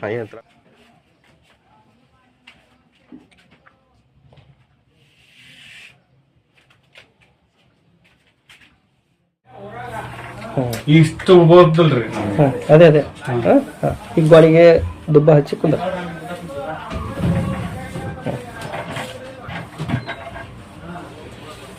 ಎರಡು ಕೈ ಎತ್ತರಿ, ಸರಿಯಾಗಿ ಜೋಡಿಸ್ರಿ, ಸ್ವಲ್ಪ ಸಮೀಪ. ಹಾ, ಕ್ಲೋಸರ್. ಸ್ವಲ್ಪ ಅಡ್ಡಾಡಕ್ಕಾಗತ್ತ ನೋಡ್ರಿ. ಪ್ರಯತ್ನ ಮಾಡಿ, ಸ್ವಲ್ಪ ಜೋಡಿ ಹೋಗುತ್ತ. ಸ್ವಲ್ಪ ಈಗ ಬಂದು ಹೋಗಿ ಎಷ್ಟು ದಿವಸ ಆಯ್ತು ನೀವು? 15 ದಿವಸ. ಎಷ್ಟು ಇಂಪ್ರೂವ್ಮೆಂಟ್ ಅನ್ಸಾತೈತೆ ನಿಮಗೆ? ಸ್ವಲ್ಪ ಇಂಪ್ರೂವ್ಮೆಂಟ್ ಆಯ್ತು. ಎಷ್ಟು ಭಾಗ ಕಡಿಮೆ ಅನ್ಸಾತೈತೆ? ರೂಪಾಯಿನಲ್ಲಿ ಎಷ್ಟು ಭಾಗ ಕಡಿಮೆ ಅನ್ಸಾತೈತೆ? 20 ಏನು ಜಾಸ್ತಿ ಅಲ್ಲ? ನಾನು ಕುಂದಿರುತ್ತೆ. ಆಮೇಲೆ ಎಷ್ಟೊತ್ತು ಕುಂದ್ರಕ್ಕಾಗಲ್ಲ ಅವಾಗ. ಅವಾಗ ಎಷ್ಟೊತ್ತನ ಕುಂದ್ರಕ್ ಆಗ್ತಿದ್ದಿಲ್ಲ, ಜೋಲಿ ಇಷ್ಟು ಹೇಳಕ್ ಆಗ್ತಿದ್ದಿಲ್ಲ, ಕುಂದ್ರಕ್ನು ಆಗ್ತಿದ್ದಿಲ್ಲ. ಹೌದು, ಯಾರಾದ್ರೂ ಎಬ್ಸಿದ್ರೆ ಅಷ್ಟೇ ಹೇಳಕ್ ಆಗ್ತಿತ್ತು, ಇಲ್ಲಾಂದ್ರೆ ಹೇಳಕ್ ಆಗ್ತಿದ್ದಿಲ್ಲ. ಸರಿ, ಈಗ ಹೆಸರು ಹೇಳ್ರಿ ನಿಮ್ದು? ರಾಮಕೃಷ್ಣ. ಯಾವ ಊರಂದ್ರಲ್ಲ? ಸೋಮನಾಳ. ಎಲ್ಲಿ ಬರ್ತಿದ್ದು ಸೋಮನಾಳ? ಕಾಟಿಗೆ ತಾಲೂಕು. ಯಾಕಂದ್ರೆ ಒಂದ್ಸಲ ಅಲ್ಲ, 2ನೇ ಸಲ ಇದು ಆಗಿದ್ದು. ಅದ್ರ ಸಲ ಟೈಮ್ ಹಿಡಿತದೆ, ಸ್ವಲ್ಪ ಟೈಮ್ ಹಿಡಿದು. ಆದ್ರೂ ಭಾಳ ಬೆಟ್ರು. 15 ದಿವಸದಲ್ಲಿ ಅಂದ್ರೆ ಭಾಳ ಬೆಟ್ರು. ಇಷ್ಟಿದು ಮಾಡೋದು ಭಾಳ ಬೆಟ್ರು. ಏನಿಲ್ಲ, ಸ್ವಲ್ಪ ಟೈಮ್ ಹಿಡಿತೈತಿ. ಇನ್ನೊಂದು ಸ್ವಲ್ಪ ಊಟ ಗೀಟ ಸ್ವಲ್ಪ ಸಪ್ಪಂದ ಊಟ ಮಾಡಿ ಪತ್ತೆ ಮಾಡಿತೈತಿ. ಅದ್ರ ಸಲ ಸ್ವಲ್ಪ ಮೈಯಲ್ಲಿ ಕಸಿ ಕಡಿಮೆ ಇರ್ತೈತಿ. ಅದ್ರ ಸಲ ಊಟ ಸರಿಯಾಗಿ ಮಾಡ್ಬಿಟ್ಟಂದ್ರೆ ಮೇಕಪ್ ಆಗುತ್ತೆ. ಒಂದು ಬಾರಿ ಪಾರ್ಶ್ವವಾಯು ಪೀಡಿತ ವ್ಯಕ್ತಿ ಸರಿಯಾದ ಚಿಕಿತ್ಸೆಯನ್ನ ಪಡೆಯದೇ ಇದ್ದರೆ ಅಥವಾ ಚಿಕಿತ್ಸೆಯನ್ನ ಅರ್ಧ ಪಡೆದು ಸರಿಯಾದ ಕ್ರಮವನ್ನ ಅನುಸರಿಸದಿದ್ದರೆ ಮತ್ತು ಮತ್ತೆ ಪುನಃ ಪಾರ್ಶ್ವವಾಯುಗೆ ಸಿಲುಕಬೇಕಾಗುತ್ತದೆ. ಹೀಗಾಗಿ ಇಲ್ಲಿ ಸಂಪೂರ್ಣ ಗುಣಮುಖರಾಗಲು ಮತ್ತೆ ಮರಳಿ ಪಾರ್ಶ್ವವಾಯು ಬರದಂತೆ ತಡೆಯಲು 3 ತಿಂಗಳ ಕೋರ್ಸ್ ಮೂಲಕ ಚಿಕಿತ್ಸೆಯನ್ನ ನೀಡಲಾಗುತ್ತದೆ. ಡಾಕ್ಟರ್ ಹಾರೂನ್ ಅವರು ಪಾರಂಪರಿಕವಾಗಿ ಬಂದಂತಹ ಆಯುರ್ವೇದ ಔಷಧ ಬಗ್ಗೆ ಮಾಹಿತಿಯನ್ನ ಅವರ ತಂದೆಯವರಿಂದ ಪಡೆದಿದ್ದಾರೆ. ಸ್ವತಃ ಅವರೇ ಔಷಧಿಯನ್ನ ತಯಾರಿಸುತ್ತಾರೆ. ಡಾಕ್ಟರ್ ಹಾರೂನ್ ಅವರು ಆಯುರ್ವೇದದಲ್ಲಿ BAMSA ಮಾಡಿದ್ದಾರೆ. ಹೇಳ್ದಂಗೆ ಒಬ್ಬರಿಗೆ ಕೈಗೆ ಹೊಡಿತು, ಕಾಲಿಗೆ ಹೊಡಿತು, ಓಕೆ. ಕೆಲವು ನೇರವಾಗಿ ತಲೆಗೆ ಅಟ್ಯಾಕ್ ಆಗುತ್ತೆ. ನೋಡಿ, ಎಲ್ಲಾ ಪಾರ್ಸಿ ರೋಗ ಅಂದ್ರೆ ತಲೆಯಿಂದ ಬರುವಂತ ಜಡ್ ಇದು. ಕಾಣುದು ನಮಗೆ ಬಹಳ ಅಂದ್ರೆ ಆಮೇಲೆ ಕಾಣುತ್ತೆ. ಯಾವಾಗ ನಾವು ಸ್ಕ್ಯಾನ್ ಮಾಡಿದಾಗೆ, ಸ್ಕ್ಯಾನಿಂಗ್ ಮಾಡಿದಾಗೆ, MRI ಸ್ಕ್ಯಾನ್ ಮಾಡಿದಾಗೆ ಅಥವಾ CT ಸ್ಕ್ಯಾನ್ ಮಾಡಿದಾಗೆ ಅವಾಗ ನಮಗೆ ತೆಲಿಗೆ ಆಗೈತಿ ಅನ್ನುವಂಥದ್ದು. ತೆಲಿಗೆ ಹೊಡೆಯುವಂಥದ್ದು ಅಂದ್ರೆ ರೀಸನ್ ಏನು? ಪ್ರತಿಯೊಂದು ಪಾರ್ಸಿ ಪೇಷಂಟಿನಲ್ಲಿ ಬ್ರೈನ್ ನಲ್ಲಿ ಪ್ರಾಬ್ಲಮ್ ಆಗಿರ್ತೈತಿ. ಅದರ್ಲಿಂದ ಅದು ಆಗಿದ್ದು ಪ್ರಾಬ್ಲಮ್ ಬ್ರೈನ್ ನಲ್ಲಿ, ಮೆದುಳಿಂದನೇ ಶುರು ಆಗುತ್ತೆ. ಮೆದುಳಿನಲ್ಲಿ ಆಗಿರ್ತೈತಿ. ಆದ್ರೆ ಕಾಣುದು ನಮಗೆ ಕೈನಲ್ಲಿ, ಕಾಲಿನಲ್ಲಿ, ಬಾಯಿನಲ್ಲಿ. ಅದು ಕಂಡೀಷನ್ ಮ್ಯಾಗೈತಿ. ಡಿಗ್ರೀಸ್ ಹೆಂಗಿರ್ತೈತಿ ಅಂದ್ರೆ ಇಂಟ್ರಾಕ್ಯುಲಿನಲ್ ಬ್ಲೀಡಿಂಗ್ ಅಂತೀವಿ ನಾವು. ಅಂದ್ರೆ ಅದು ಮಿದುಳು ಪಾರ್ಸಿ ಅಂತೀವಿ. ಎಲ್ಲಾದ್ರೂ ನೀವು ಕೇಳಿರ್ಬೇಕು ಮಿದುಳು ಪಾರ್ಸಿ ಅಂದ್ರೆ ಏನಪ್ಪಾ ಅಂದ್ರೆ, ಮಿದುಳು ಪಾರ್ಸಿ ಅಂದ್ರೆ ಯಾವ್ದು ಬ್ರೈನ್ ನಲ್ಲಿ ಹೆಮರೇಜ್ ಆಗಿ ನರಗಳು ಬ್ರೇಕ್ ಆಗೋದ್ರಿಂದ ಬ್ಲಡ್ ಲೀಕೇಜ್ ಆಗಿಂದ ಅದಕ್ಕೆ ನಾವು ಮಿದುಳು ಪಾರ್ಸಿ ಅಂತೀವಿ. ಆ ಮಿದುಳು ಪಾರ್ಸಿನಲ್ಲಿ ಪೇಷಂಟ್ಗಳದ್ದು ಗ್ಯಾರಂಟಿ ಬಹಳ ಕಡಿಮೆ ಇರ್ತೈತಿ. ಯಾಕಂದ್ರೆ ಅದು ಜಾಸ್ತಿ ಪರ್ಸೆಂಟೇಜ್ ನಲ್ಲಿ ಬ್ಲೀಡಿಂಗ್ ಆದಾಗ ಅದಕ್ಕೆ ತಡಿಬೇಕು ಅಂದ್ರೆ ರಕ್ತಸ್ರಾವ ಆಗಿರ್ತೈತೆ. ರಕ್ತಸ್ರಾವ ಅಂತೀವಿ. ಬ್ರೈನ್ ನಲ್ಲಿ ರಕ್ತಸ್ರಾವ ಆಗಿರ್ತೈತಿ. ಅದಕ್ಕೆ ಯಾವುದೇ ತಡೆಯುವ ಚಿಕಿತ್ಸೆ ಇರೋದಿಲ್ಲ. ಅಲ್ಲ, ಅದೇ ನಾವು ಪ್ರಯತ್ನ ಮಾಡಬಹುದು ಅಷ್ಟೇ. ಈಗ ನಾ ಹೇಳಿನಲ್ಲ ಆ ತರ ಮೆಡಿಸಿನ್ಸ್ ನೀವು ಆಯ್ತಲ್ಲ, ಬೆಳ್ಳುಳ್ಳಿ ಆತು, ಆಮೇಲೆ ಅಲ್ಲದ ರಸ ಆಯ್ತಲ್ಲ, ನಿಮ್ಮ ಹತ್ರ ಬಂದ್ಮೇಲೆ ಯಾವ ತರ ಟ್ರೀಟ್ಮೆಂಟ್ ನಾವು ನೋಡ್ತೀವಿ. ಕಂಡೀಷನ್ ಏನ ಮಿದುಳಿನಲ್ಲಿ ಎಷ್ಟು ಪರ್ಸೆಂಟೇಜ್ ಆಗಿದೆ, ಏನ್ 60% ಆಗೈತಿ, 70% ಆಗೈತಿ, 80% ಆಗೈತಿ. ಸಮ್ ಪೇಷಂಟ್ ನಲ್ಲಿ 90% ಎಫೆಕ್ಟ್ ಆಗಿರ್ತೈತಿ. ಅಂದ್ರೆ ಆ ಟೈಮ್ ನಲ್ಲಿ ಅವರು ಕಣ್ಣು ತೆಗಿತಾ ಇರಂಗಿಲ್ಲ, ಆಮೇಲೆ ಬಾಯಿನೂ ತೆಗಿತಿರಂಗಿಲ್ಲ, ಪ್ರಜ್ಞೆ ಇರಂಗಿಲ್ಲ, ಆಮೇಲೆ ಯಾವುದೇ ತರ ನೀರು ನಾವು ಹಾಕುಲಿಂದ ಸಪೋರ್ಟ್ ಮಾಡ್ತಿರಂಗಿಲ್ಲ. ಆ ಕಂಡೀಷನ್ ಅಲ್ಲಿ ಅದು ಟೈಮಿಂಗ್ ಇರ್ತೈತಿ. 2 days 3 days ಟೈಮಿಂಗ್ ನಾವು ಕೊಡ್ತೀವಿ. ಅದರಲ್ಲಿ ಏನಾದ್ರೂ ಇಂಪ್ರೂವ್ಮೆಂಟ್ ಆದ್ರೆ ಮೆಡಿಸಿನ್ ಕಂಟಿನ್ಯೂ ಮಾಡ್ತೀವಿ, ಅದರ್ವೈಸ್ ನೋ ಗ್ಯಾರಂಟಿ ಇರ್ತೈತಿ. ಅದಕ್ಕೆ ಇಲ್ಲ ಮತ್ತೆ ಫರ್ದರ್ ಟ್ರೀಟ್ಮೆಂಟ್ ಸಲಾಗಿ ಹೈಯರ್ ಇದರ ಸಲಾಗಿ ಟ್ರೀಟ್ಮೆಂಟ್ ಸಲಾಗಿ ಬೇರೆ ಕಡೆ ಹೋಗ್ರಿ ಅಂತ ನಾವು ಸಜೆಷನ್ ಮಾಡ್ತೀವಿ. ಪಾರ್ಶ್ವವಾಯು ಎಡಭಾಗ ಬಲಭಾಗ ಅಂತ ಆಗಿರುತ್ತೆ, ಅವ್ರಿಗೆಲ್ಲ ನೀವು ಯಾವ ತರ ಟ್ರೀಟ್ಮೆಟ್ ಮಾಡ್ತಾರೆ? ಎಷ್ಟು ದಿನದಲ್ಲಿ ಕ್ಯೂರ್ ಆಗ್ತಾರೆ? ನೋಡಿ, ನಾ ಆಗಲೇ ಒಂದು ಮಾತು ಹೇಳಿದೆ, ಯಾವುದೇ ಪಾರ್ಸಿ ಪೇಷಂಟ್ ನಲ್ಲಿ ಆದ್ರೂ ಬ್ರೈನ್ ಇನ್ವಾಲ್ವ್ ಆಗಿರ್ತೈತಿ. ಬ್ರೈನ್ ನಲ್ಲಿ ಪ್ರಾಬ್ಲಮ್ ಆದಾಗೆ ನಮಗೆ ಕಾಣುವಂಥದ್ದು ಹೊರಗಡೆ. ಈಗ ನಾ ಆಗಲೇ ಹೇಳಿದ್ದು ಮಿದುಳು ಪಾರ್ಸಿ ಬೇರೆ. ಆ ಮಿದುಳು ಪಾರ್ಸಿನಲ್ಲಿ ನಾರ್ಮಲ್ ಪಾರ್ಸಿ ಅಂದ್ರೆ ಏನಾಯ್ತು, ಬ್ರೈನ್ ಐತ್ಲ ಬ್ಲಾಕೇಜ್ ಆಗಿರ್ತೈತಿ ನಮ್ಮ ನರಗಳಲ್ಲಿ ರಕ್ತ ಮಂಜುಗಟ್ಟಿರ್ತೈತಿ ಹೆಪ್ಪುಗಟ್ಟಿರ್ತದೆ. ಹೆಪ್ಪುಗಟ್ಟುವುದರಿಂದ ಮಂಜುಗಟ್ಟುವುದರಿಂದ ಅದು ಏನಾಗಿರ್ತೈತೆ ಅಂದ್ರೆ ಕೈನಲ್ಲಿ, ಕಾಲಿನಲ್ಲಿ, ಬಾಯಿನಲ್ಲಿ ನಮ್ಗೆ ಆ ಸಿಂಪ್ಟಮ್ಸ್ ಕಾಣ್ತವೆ. ಆ ಕಂಡೀಷನ್ ಅಲ್ಲಿ ನಮ್ಮಲ್ಲಿ ಬಂದಿರ್ತಾರೆ ಪೇಷಂಟ್ ಬಂದಾಗಿ ಅವರು ಫಸ್ಟ್ ಎಲ್ಲಾದ್ರೂ ತೋರಿಸಿದಾರ ಅಂತ ಕೇಳ್ತೀವಿ ನಾವು. ಆ ತೋರಿಸಿದ್ರೆ ಅವರು ಸ್ಕ್ಯಾನಿಂಗ್ ರಿಪೋರ್ಟ್, ಸಿಟಿ ಸ್ಕ್ಯಾನ್ ಆಗಲಿ ಅಥವಾ MRI ಸ್ಕ್ಯಾನ್ ಮಾಡಿದ್ದಾಗಲಿ, ಆಸ್ಪತ್ರೆ ಹೋಗಿದ್ರೆ ಕೊಟ್ಟಿರ್ತಾರೆ. ಬ್ಲಡ್ ಇನ್ವೆಸ್ಟಿಗೇಷನ್ ಏನಾದ್ರು ಮಾಡಿಸಿದ್ರೆ ನರ್ಸಿಂಗ್ ಹೋಮ್ ನಲ್ಲಿ ಅಥವಾ ಎಲ್ಲಾದ್ರೂ ತೋರಿಸಿದ್ರೆ ಆ ರಿಪೋರ್ಟ್ಸ್ ಎಲ್ಲ ನೋಡ್ತೀವಿ. ಆ ರಿಪೋರ್ಟ್ ನೋಡಿ ಅದ್ರ ಮೇಲೆ ಐತಲ್ಲ ಮೆಡಿಸಿನ್ಸ್ ನಾವು ಏನು ಕೊಡುವಂತ ಕೊಡ್ತೀವಿ. ಬಟ್ ಸಮ್ ಪೇಷಂಟ್ 90% ನಮ್ಮಲ್ಲಿ ಬರುವಂತ ಪೇಷಂಟ್ಗಳು ಮೊದಲಿಂದ, ಯಾಕಂದ್ರೆ ನಮ್ಮ ಫಾದರ್ 60 yearsಲಿಂದ 60 ವರ್ಷದಿಂದ ಮಾಡ್ತಾ ಇರುವುದು, ಆ ಹೆಸರುವಾಸಿ ಆಗಿದ್ದಾರೆ ಅವರು. ಅದರ ನಂತರ ನಾ ಈಗ 20 yearsನಿಂದ ನಾ ಮಾಡ್ತಾ ಇದ್ದೀನಿ. ಹಿಂಗಾಗಿ ಅವರಿಗೆ ಕನ್ಫರ್ಮ್ ಇದೆ. ಅವ್ರ ರಿಲೇಟಿವ್ನಾಗ ಯಾರಿಗಾದ್ರೂ ಇತ್ಲ ಪಾರ್ಸಿ ರೋಗ ಆಗಿದ್ದರಿಂದ ಅಥವಾ ಪಾರ್ಶ್ವವಾಯು ಆಗಿದ್ದು ನೋಡಿ ಅವ್ರು ಇಲ್ಲಿ ನನ್ನ ಕಡೆ ಬಂದಾಗೆ ನಾನು ವಿದೌಟ್ ಸ್ಕ್ಯಾನು ಆಮೇಲೆ ವಿದೌಟ್ ಇನ್ವೆಸ್ಟಿಗೇಷನ್ ನಾವು ಡೈರೆಕ್ಟ್ ಟ್ರೀಟ್ಮೆಂಟ್ ಮಾಡ್ತಾ ಇದ್ದೀವಿ. ಎಷ್ಟೋ ಮಾಡಿದೀವಿ, ಸಕ್ಸಸ್ನೂ ಆಗಿದ್ದಾವೆ, ಎಷ್ಟೋ ರಿಕವರಿನೂ ಆಗಿಬಿಟ್ಟಿದ್ದಾವೆ. ಇವತ್ತಿನ ಮಟ್ಟಿಗೆ ಅವ್ರಿಗೆ ನೋಡಿದ್ರೆ ಈ ಪಾರ್ಸಿ ಆಗಿದೆ ಅನ್ನುವಂಥ ಕನ್ಫರ್ಮ್ ಆಗಲ್ಲ. ಹೀಗಾಗಿ ಈಗ ಇಲ್ಲೇ ಕರ್ಕೊಂಡು ಬಂದಾಗಿ ಪೇಷಂಟ್ ಕಂಡೀಷನ್ ಬಹಳ ಸಿವಿಯರ್ ಇದೆ ಅಂದ್ರೆ ಅಥವಾ ಕಣ್ಣು ತೆಗಿತಾ ಇಲ್ಲ ಅಥವಾ ಬಾಯಿ ಮಾತಾಡಕ್ ಆಗ್ತಾ ಇಲ್ಲ ಅಂದಾಗೆ ಆ ಟೈಮ್ನಲ್ಲಿ ನಾವು ಏನ್ ಮಾಡ್ತೀವಿ, ಸಿಟಿ ಸ್ಕ್ಯಾನ್ ಅಥವಾ MRI ಸ್ಕ್ಯಾನ್ಸ್ ಆಗಿ ರೆಫರ್ ಮಾಡ್ತೀವಿ ನ್ಯೂರೋ ಅಂತೇಳಿ. ಆ ನ್ಯೂರೋ ಅಂತೇಳಿ ಕಳಿಸಿದಾಗ ಅವ್ರ ಸಜೆಷನ್ ತಗೊಂಡು ನೆಕ್ಸ್ಟ್ ಐತ್ಲ ನಮ್ ಟ್ರೀಟ್ಮೆಂಟ್ ನಾವು ಔಷಧ ಅಂತಾನು ಕೊಡ್ತಿರ್ತಾರೆ. ಅಲ್ಲಿ ಹೋಗಿರ್ತಾರೆ ಅವ್ರ ಹತ್ರ. ಈಗ ನೀವು ಹೇಳ್ದಂಗೆ ಚೀಟಿ ಏನು ಬರ್ದಿರೋದಿಲ್ಲ ಅಂತವ್ರ ಪೇಷಂಟ್ ಎಲ್ಲ ಆರಾಮಾಗಿಲ್ಲಪ್ಪ, ನಿಮ್ ಹತ್ರ ಬಂದ್ರು ಅವ್ರು ನೀವು ಯಾವ ತರ ಟ್ರೀಟ್ ಮಾಡ್ತೀರ? ಅದು ಮೊದಲಿಂದ ನಾವು ಎಲ್ಲ ಬಿಟ್ಬಿಡ್ತೀವಿ, ರಿಜೆಕ್ಟ್ ಮಾಡ್ಬಿಡ್ತೀವಿ. ಉದಾಹರಣೆಗೆ ಅವರಲ್ಲಿ ಮೆಡಿಸಿನ್ಸ್ ಯಾವ್ದಾದ್ರು ಇದಾವೆ, ಗೌಂಟಿ ಔಷಧ ಕೊಟ್ಟಿದ್ರಿ, ಆ ತರ ಔಷಧ ಕೊಟ್ಟಿದ್ರಿ, ಈ ತರ ಔಷಧ, ಕೊಬ್ಬರಿ ಎಣ್ಣೆ ಕುಡಿಯಕ್ಕೆ ಹೇಳಿದ್ರು, ಈ ತರ ನಾವು ಕೊಬ್ಬರಿ ಎಣ್ಣೆ ಕುಡಿಯಕ್ಕೆ ನಾವು ಯಾರಿಗೂ ಹೇಳಲ್ಲ. ಅಕಸ್ಮಾತ್ ಅವಶ್ಯಕತೆ ಇದ್ರೆ ಅಲ್ಲದ ರಸ ಇಲ್ಲಂದ್ರೆ ಬೆಳ್ಳುಳ್ಳಿ ರಸ ಇದು ಕುಡಿಯಕ್ಕೆ ಹೇಳಿದೈತಿ. ಬಟ್ ಐತ್ಲ ಯಾವುದೇ ತರ ಗೌಂಟಿ ಔಷಧ ಆಗ್ಲಿ ಅಥವಾ ಬೇರೆ ನಾರ್ಮಲ್ ಬೇರೆ ಪೇಷಂಟ್ ವೈದ್ಯರು ಐತ್ಲ ಚಿಕಿತ್ಸೆ ಮಾಡಿರ್ತಾರ ಅವೆಲ್ಲ ನೋಡ್ತೀವಿ. ಆಮೇಲೆ ಸಡನ್ಲಿ ಐತ್ಲ ನಾವು ಐತ್ಲ ಆ ಮೆಡಿಸಿನ್ಗೆ ಸಡನ್ಲಿ ರಿಜೆಕ್ಟ್ ಮಾಡ್ತೀವಿ. ಮಾಡಿ ನಮ್ದು ಏನೈತ್ಲ ಸ್ಟ್ಯಾಂಡರ್ಡ್ ಟ್ರೀಟ್ಮೆಂಟ್ ಏನ್ ಸ್ಟಾರ್ಟ್ ಮಾಡ್ತೀವಲ್ಲ ಆ ಸ್ಟ್ಯಾಂಡರ್ಡ್ ಟ್ರೀಟ್ಮೆಂಟ್ ನಿಂದ ಪೇಷಂಟ್ಗಳು ಎಷ್ಟೊಂದು ವಾಸಿಯಾಗಿದ್ದಾರೆ. ಸಜೆಷನ್ ಮಾಡೋದು ಒಳ್ಳೆಯದಂದ್ರೆ ಈ ಇದು ಪಾರ್ಶ್ವವಾಯು ಅನ್ನುವಂಥದ್ದು ಒಂದ್ಸಲ ಸ್ಟ್ರೋಕ್ ಆದಾಗ ಅಥವಾ ಒಂದ್ಸಲ ಆದಾಗ 2ನೇ ಸಲನೂ ಆಗೋ ಸಾಧ್ಯತೆ ಜಾಸ್ತಿ ಇರ್ತೈತಿ. 3 ಸಲ ಆಗತ್ತಂದಿ ಎಷ್ಟೋ ಆದ್ರೆ ಆಗುವಂತ ಚಾನ್ಸಸ್ ಇದೆ. ಯಾಕೆ ಫಸ್ಟ್ ಟೈಮ್ ಯಾರಿಗೆ ಆಗಿರ್ತೈತೆ ಅವ್ರಿಗೆ ಐತ್ಲ ಸರಿಯಾಗಿ ಟ್ರೀಟ್ಮೆಂಟ್ ಮಾಡ್ಲಿಲ್ಲ ಅಂದ್ರೆ, ಟ್ರೀಟ್ಮೆಂಟ್ ಮಾಡಿಸ್ಕೊಡ್ಲಿಲ್ಲ ಅಂದ್ರೆ, ಕೇರ್ಲೆಸ್ ಮಾಡ್ಕೊಂಡ್ರ, ಉದಾಹರಣೆಗೆ ಆಲ್ಕೋಹಾಲಿಕ್ ಪೇಷಂಟ್ಸ್ ಇರ್ತಾರೆ ಅವ್ರ ಐತ್ಲ ಏನಾದ್ರು ಒಂದು 15 days ನಾವು ರಿಕವರಿ ಆಗಿ ಅಂದಾಗ ಐತ್ಲ ಡ್ರಿಂಕ್ಸ್ ಅದು ಮಾಡ್ತಿರ್ತಾರ ಅಥವಾ ಯಾವುದೇ ತರ ಮತ್ತೆ ಇನ್ನಿತರ ಅವು ನೀರಲ್ಲಿ ತೋರ್ಸ್ಕೊಳೋದು, ತಣ್ಣೀರ್ ಸ್ನಾನ ಮಾಡೋದು, ಮಳೆಯಲ್ಲಿ ಓಡಾಡುವಂಥದ್ದು, ಆ ತರ ಆಗುವುದರಿಂದ ಮತ್ತೆ ರೀ ಅಟ್ಯಾಕ್ ಆಗುವಂಥದ್ದು, ರೀ ಸ್ಟ್ರೋಕ್ ಆಗುವಂತ ಚಾನ್ಸಸ್ ಜಾಸ್ತಿ ಇದ್ದಾಗ ಅಥವಾ 2ನೇ ಸ್ಟ್ರೋಕ್ ಆದಾಗ ಅಥವಾ 3ನೇ ಸ್ಟ್ರೋಕ್ ಈ ತರ ಒಂದ್ಸಲ ಆದಾಗ 3 ಸಲ ಆಗುವಂತ ಸಾಧ್ಯತೆ ಬಹಳ ಆಗತ್ತಂದು ಎಲ್ಲ ಜನರು ಹೇಳ್ತಾರೆ. ನಾವು ಅದಕ್ಕೆ ಅಗ್ರಿ ಇದೀವಿ. ಬಟ್ ಅದು ಯಾವಾಗ ಆಗತ್ತಾ, ಯಾರು ಸರಿಯಾಗಿ ಟ್ರೀಟ್ಮೆಂಟ್ ಮಾಡಿಸ್ಕೊಂತಾರೆ, ಯಾರು ಸರಿಯಾಗಿ ಟ್ರೀಟ್ಮೆಂಟ್ ಮಾಡ್ತಾರೆ, ಇಲ್ಲಿ ಬಹಳ ಇಂಪಾರ್ಟೆಂಟ್ ಇದೆ. ಪೇಷಂಟ್ನು ಸರಿಯಾಗಿ ಟ್ರೀಟ್ಮೆಂಟ್ ಮಾಡ್ಕೋಬೇಕು, ಕೊಡೋ ಡಾಕ್ಟರ್ ಚಿಕಿತ್ಸಕರು ಅವರು ಬಹಳ ಇಂಪಾರ್ಟೆಂಟ್. ಅವ್ರು ಸರಿಯಾಗಿ ಮೆಡಿಸಿನ್ ಕೊಡಬೇಕು, ಫಾಲೋ ಅಪ್ ಮಾಡಬೇಕು ಪೇಷಂಟ್ಗಳಿಗೆ. ಪೇಷಂಟಿಗೆ 15 days ಆರಾಮಾಗಿದೆ ಅಥವಾ ಒಂದು ವೀಕ್ ನಲ್ಲಿ ಆರಾಮಾಗಿದೆ ಅಥವಾ 1 month ನಲ್ಲಿ ಆರಾಮಾಗಿದೆ ಅಂತ ಅಲ್ಲಿಗೆ ಮೆಡಿಸಿನ್ ಸ್ಟಾಪ್ ಮಾಡಬಾರ್ದು. 3 months ನಮ್ದು ಕೋರ್ಸ್ ಇದೆ. 3 months ವರೆಗೂ ಕಂಟಿನ್ಯೂ ಪೇಷಂಟ್ ಆರಾಮಾದ್ರೂ ನಾವು ಪೂರ ಕಂಪ್ಲೀಟ್ ಕೋರ್ಸ್ ಮಾಡ್ತೀವಿ. ಅಂದ್ರೆ ಇದು ಅಡ್ವಾಂಟೇಜಸ್ ಏನಿದೆಯಪ್ಪ ಅಂದ್ರೆ ರಿಪೀಟ್ ಸ್ಟ್ರೋಕ್ ಆಗಬಾರ್ದು ಅನ್ನೋ ಉದ್ದೇಶಕ್ಕೆ ಐತ್ಲ 1 month ನಲ್ಲಿ ರಿಕವರಿ ಆದ್ರೂ ಪರವಾಗಿಲ್ಲಪ್ಪ, ನೀನು 2 months ಎಕ್ಸ್ಟ್ರಾ ಬಂದು ನೀವು ಮೆಡಿಸಿನ್ ತಗೊಂಡ್ಬೋದು. ಇದು ನಿಮ್ ಸೇಫ್ಟಿ ಪರ್ಪಸ್ ಆಗಿ. ಯಾಕಂದ್ರೆ ಕಂಪ್ಲೀಟ್ ಆಗಿ ನಾವು ರಿಕವರಿ ಆಗಿದ್ದು ಬರೀ ಕೈನಲ್ಲಿ ಕಾಲಲ್ಲಿ ಕಾಣ್ತಾ ಇರ್ತೀವಿ, ಬಟ್ ಇನ್ನ ಬ್ರೇನ್ ನಮ್ದು ಐತ್ಲ ಆ ಲೆವೆಲ್ಗೆ ಸ್ಟ್ರಾಂಗ್ ಆಗಿರಂಗಿಲ್ಲ. ಅಂದ್ರೆ 3 ತಿಂಗಳು ಸತತವಾಗಿ ಬಂದ್ರೆ ಅವ್ರ ಜೀವನದಲ್ಲಿ ಇನ್ನೊಂದ್ಸರಿ ಅದು ಆಗೋದಿಲ್ಲ ಅಂತ ಸಾಧ್ಯತೆ ಬಹಳ ಕಡಿಮೆ. ಅದು ಅಕಸ್ಮಾತ್ ಆದ್ರೂ ಏನೋ ಮಾಡಕ್ ಆಗಲ್ಲ, ಆದ್ರೆ 90% ಆಗಲ್ಲ ಅನ್ನುವಂಥದ್ದು ಒಂದು ಹೋಪ್ಸ್ ಇದೆ. ಯಾವುದೇ ಇಂಗ್ಲಿಷ್ ಮೆಡಿಸಿನ್ ತಗೊಳ್ಳೋದ್ರಿಂದ ಯಾವುದೇ ತರ ತೊಂದರೆ ಇಲ್ಲ, ಇದು ಮೊದಲು ಕ್ಲಿಯರ್ ಆಗಿ ಮೈಂಡ್ ನಲ್ಲಿ ಇಟ್ಕೊಳ್ಳಿ. ಇಂಗ್ಲಿಷ್ ಮೆಡಿಸಿನ್ ಉದಾಹರಣೆಗೆ ಸ್ವಲ್ಪ ಡಾಕ್ಟರ್ಸ್ ಏನಂತಾರೆ, ಆಯುರ್ವೇದಿಕ್ ಮೆಡಿಸಿನ್ ತಗೊಂಡ್ರೆ ಯಾವುದೇ ತರ ಇಂಗ್ಲಿಷ್ ಮೆಡಿಸಿನ್ ನಾಟಲ್ಲ ಅಂತಾರೆ. ಬಟ್ ಅದಕ್ಕೆ ಸಂಬಂಧ ಇಲ್ಲ. ಇದರ ಜೊತೆ ನಮ್ಮ ಔಷಧದ ಜೊತೆ ನಾವು ಐತ್ಲ ಉದಾಹರಣೆಗೆ BP ಗುಳಿಗೆ ಆಗಲಿ, ಶುಗರ್ ಗುಳಿಗೆ ಆಗಲಿ, ಆ ಗುಳಿಗೆ ಐತ್ಲ ಏನ್ ಮಾಡ್ತೀವಿ, ಕಂಟಿನ್ಯೂ ಮಾಡಕ್ ಹೇಳ್ತೀವಿ. ಅಕಸ್ಮಾತ್ ಆ ಪೇಷಂಟ್ BP ಪೇಷಂಟ್ ಇದ್ರೆ, ಅಕಸ್ಮಾತ್ ಆ ಪೇಷಂಟ್ ಶುಗರ್ ಇತ್ತಂದ್ರೆ ಆ ಟ್ಯಾಬ್ಲೆಟ್ನು ಕೊಡೋದು, ನಮ್ಮ ಮೆಡಿಸಿನ್ ಕೊಡೋದು. ಯಾವುದೇ ಅದಕ್ಕೆ ಐತ್ಲ ಯಾವುದೇ ವಿರುದ್ಧ ಆಗುವಂತ ಸಾಧ್ಯತೆ ಇಲ್ಲಿ ನೋಡ್ರಿ. ನಮ್ಮ ಮನೆಯ ಸ್ವಂತ ಫಾರ್ಮುಲಾಸ್ ಇದಾವೆ. ನಿಮ್ದೇ ಫಾರ್ಮಾ?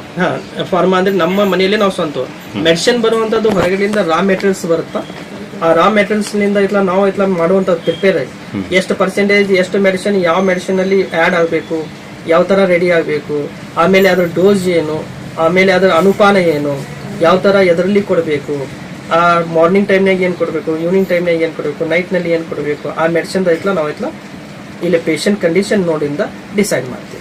ಇದೆ ಸರ್. ಯಾಕಂದ್ರೆ BMS ಅಂದ್ರೆ bachelor of Ayurvedic medicine and surgery ಅನ್ನುವಂಥದ್ದು ಒಂದು ಲಾಂಗ್ ಫಾರ್ಮ್ ಇದೆ ಅದರದ್ದು. ಅದರಲ್ಲಿ ಕಲಿಯುವಂಥದ್ದು ಮೇನ್ ಆಯುರ್ವೇದಿಕ್ ನಾಲೆಜ್ ಪರ್ಪಸ್ ಆಗಿ ಇಂಗ್ಲಿಷ್ ಮೆಡಿಸಿನ್ದು ನಮ್ಗೆ ನಾಲೆಜ್ ಸಲುವಾಗಿ ಕೊಟ್ಟಿರ್ತಾರೆ. ಉದಾಹರಣೆಗೆ ಸರ್ಜರಿ ಬಗ್ಗೆ ನಾವು ಸ್ಟಡಿ ಮಾಡ್ತೀವಿ, ಆಮೇಲೆ ಮೆಡಿಸಿನ್ ಬಗ್ಗೆ ನಾವು ಸರ್ಜರಿ ಮಾಡ್ತೀವಿ, ಆಮೇಲೆ ENT ಬಗ್ಗೆ ನಾವು ಸ್ಟಡಿ ಮಾಡ್ತೀವಿ. ಸ್ಟಡಿ ಮಾಡೋಕ್ಕೆ ಬುಕ್ಸ್ ಎಲ್ಲ ಅವೈಲೇಬಲ್ ಇರ್ತವೆ, ಎಲ್ಲ ಸ್ಟಡಿ ಮಾಡ್ತೀವಿ. ಬಟ್ ನಾವು ಕಲಿಯುವಂಥದ್ದು ಮೇನ್ 90% ಐತಲ್ಲ BMS ನಲ್ಲಿ ಆಯುರ್ವೇದಿಕ್ ಮೆಡಿಸಿನ್ ಇರ್ತೈತಿ. ಬಟ್ ಬಹಳಷ್ಟು ಜನರು ಏನ್ ಮಾಡ್ತಾರೆ ಅಂದ್ರೆ ಆ 90% 100% ಐತಲ್ಲ ಆಯುರ್ವೇದಿಕ ಕಲ್ತಿದ್ದು ಹೊರಗಡೆ ಬಂದಾಗ ಒಂದು ಕೋರ್ಸ್ ಇಂಟ್ರೆಸ್ಟ್ ಬಂದು ನಾವು ಒಂದು 1 ಇಯರ್ ಐತಲ್ಲ ಕೋರ್ಸ್ ಮಾಡಿಸ್ತಾರೆ. 4.5 years ಆಗಿಂದ 1 year ಐತಲ್ಲ ಇಂಟರ್ನ್ಶಿಪ್ ಅನ್ನುವಂಥದ್ದು ಇರ್ತೈತಿ. ಅಲ್ಲೇ ಬಂದಾಗ ಅಲ್ಲೇ ಸ್ಟೂಡೆಂಟ್ಗಳು ಮೊದಲು ಕಾಲೇಜ್ ಕಲಿಯುವಾಗ ಅವರಲ್ಲಿ ಮೈಂಡ್ನಲ್ಲಿ ಏನಿರ್ತೈತಿ, ನಾವು ಏನು ಆಯುರ್ವೇದಿಕ್ ಕಲಿತಾ ಇದ್ದೀವಪ್ಪ, ಇದೈತಲ್ಲ ನಾವು ಪೇಷಂಟ್ ಮೇಲೆ ಪ್ರಯೋಗ ಮಾಡಬೇಕು, ಇದರಲ್ಲಿ ನಾವು ಸಕ್ಸಸ್ ಆಗಬೇಕು ಅನ್ನುವಂಥ ಹೋಪ್ಸ್ ಭಾಳ ಇಟ್ಟಿರ್ತಾರೆ. ಬಟ್ ಅದು ನೆಕ್ಸ್ಟ್ ಐತಲ್ಲ 1 year ಸಲುವಾಗಿ ಏನು ನಾವು ಇಂಗ್ಲೀಷ್ ಮೆಡಿಸಿನ್ ಕಲಿಯುವಂಥದ್ದು ಅಥವಾ ನರ್ಸಿಂಗ್ ಹೋಮ್ನಲ್ಲಿ ಅಥವಾ ಟ್ರೈನಿಂಗ್ ಪರ್ಪಸ್ ಆಗಿ ನಮಗೆ ಹಾಕೋಲಿಂದ ಆ ಟೈಮ್ನಾಗ ನನ್ನಲ್ಲಿ ಮೈಂಡ್ನಲ್ಲಿ ಏನಾಗ್ಬಿಡ್ತೈತಿ, ಆಯುರ್ವೇದಿಕ್ ಭಾಳ ಟಫ್ ಐತಪ್ಪ, ನಮಗೆ ಐತ್ಲ ಇದೆಲ್ಲ ಪ್ರಿಪೇರ್ ಮಾಡಕ್ ನಮಗೆ ಆಗಂಗಿಲ್ಲಪ್ಪ. ಇವತ್ತಿನ ಮಟ್ಟಿಗೆ ಸುಪೀರಿಯರ್ ಜನರೇಷನ್ ಐತಿ, ನಾವು ಇವೆಲ್ಲ ರೆಡಿ ಮಾಡ್ಕೊಂಡು ಕುಂತೀವಿ, ಮತ್ತೆ ಹಳೆ ಕಾಲದಾಗ ಹೋದಂಗೆ ಆಗತ್ತೆ ಅನ್ನೋ ಸಲುವಾಗಿ ಅಲ್ಲಿ ಏನು 1 year ನಲ್ಲಿ ನಾವು ಏನು ನಾಲೆಜ್ ಸ್ವಲ್ಪ ಪರ್ಪಸ್ ಆಗಿ ನಮ್ಮಲ್ಲಿ BMS ನಲ್ಲಿ MBBS ನಲ್ಲಿ ಕಲಿಯುವಂಥ ಬುಕ್ಸ್ ಎಲ್ಲ ನಾವು ರೆಫರ್ ಮಾಡ್ತೀವಿ. ಬಟ್ ಅದು ಫಾಲೋ ಮಾಡುವಂಥ ಅವಶ್ಯಕತೆ ಇರಂಗಿಲ್ಲ. ಯಾಕಂದ್ರೆ ಯಾರು BMS ನಲ್ಲಿ ಕಲ್ತಿದ್ದಾರೆ ಅವ್ರು BMS ಫಾಲೋ ಮಾಡೋದು ಒಳ್ಳೆಯದು ನನ್ನ ಅನಿಸಿಕೆ ಮಟ್ಟಿಗೆ. ಯಾರು ಇಂಗ್ಲೀಷ್ ಮೆಡಿಸಿನ್ ಬಗ್ಗೆ MBBS ಕಲ್ತಿದ್ದಾರೆ ಅವ್ರಿಗೆ MBBS ಬಗ್ಗೆ, ಅವ್ರು ಇಂಗ್ಲೀಷ್ ಮೆಡಿಸಿನ್ ಬಗ್ಗೆ ಸ್ಟಡಿ ಮಾಡೋದು ಒಳ್ಳೆಯದಿರ್ತೈತಿ. ಬಟ್ ಅವಶ್ಯಕತೆ ಇದ್ದಾಗ ನಾವು ಐತಲ್ಲ ಎಮರ್ಜೆನ್ಸಿನಲ್ಲಿ ನಾವು ಐತಲ್ಲ ಇಂಗ್ಲೀಷ್ ಮೆಡಿಸಿನ್ ಯೂಸ್ ಮಾಡ್ಬೋದು. ಬಟ್ 90% ನಮ್ಮ ಬೇಸ್ ಐತಲ್ಲ ಆಯುರ್ವೇದಿಕ ಬಿಡಬಾರ್ದು. ಪಟ್ಟದಕಲ್ಲಿನ ಇಲಿಯಾಸ್ ಪಾರ್ಶ್ವ ಕೇಂದ್ರ ಕೇವಲ ಪಾರ್ಶ್ವವಾಯು ಚಿಕಿತ್ಸೆಗೆ ಹೆಸರುವಾಸಿಯಾಗಿಲ್ಲ. ಇಲ್ಲಿ ಬಂಜೆತನ ನಿವಾರಣೆ, ನರರೋಗ, ಫೀಡ್ಸ್, ಕೂದಲು ತೊಂದರೆ, ಮೂಲೆವಾದಿ, ಕಾಮಣಿ, ಇಸಬು, ಚರ್ಮರೋಗ, ಕಿಡ್ನಿ ಸ್ಟೋನ್ ಸೇರಿದಂತೆ ಅನೇಕ ಗಂಭೀರ ಕಾಯಿಲೆಗಳಿಗೆ ಗುಣಮಟ್ಟದ ಆಯುರ್ವೇದ ಚಿಕಿತ್ಸೆಯನ್ನ ನೀಡುತ್ತಾರೆ. ಮಾನವೀಯತೆಯ ಮೇರೆಗೆ ಒತ್ತನ್ನು ನೀಡಿ ಇಲ್ಲಿ ಚಿಕಿತ್ಸೆಯನ್ನ ನೀಡಲಾಗುತ್ತದೆ. ಡಾಕ್ಟರ್ ಹಾರೂನ್ ಕರ್ನೂಲ್ ಅವರನ್ನ ಸಂಪರ್ಕಿಸಬೇಕಾದ ನಂಬರ್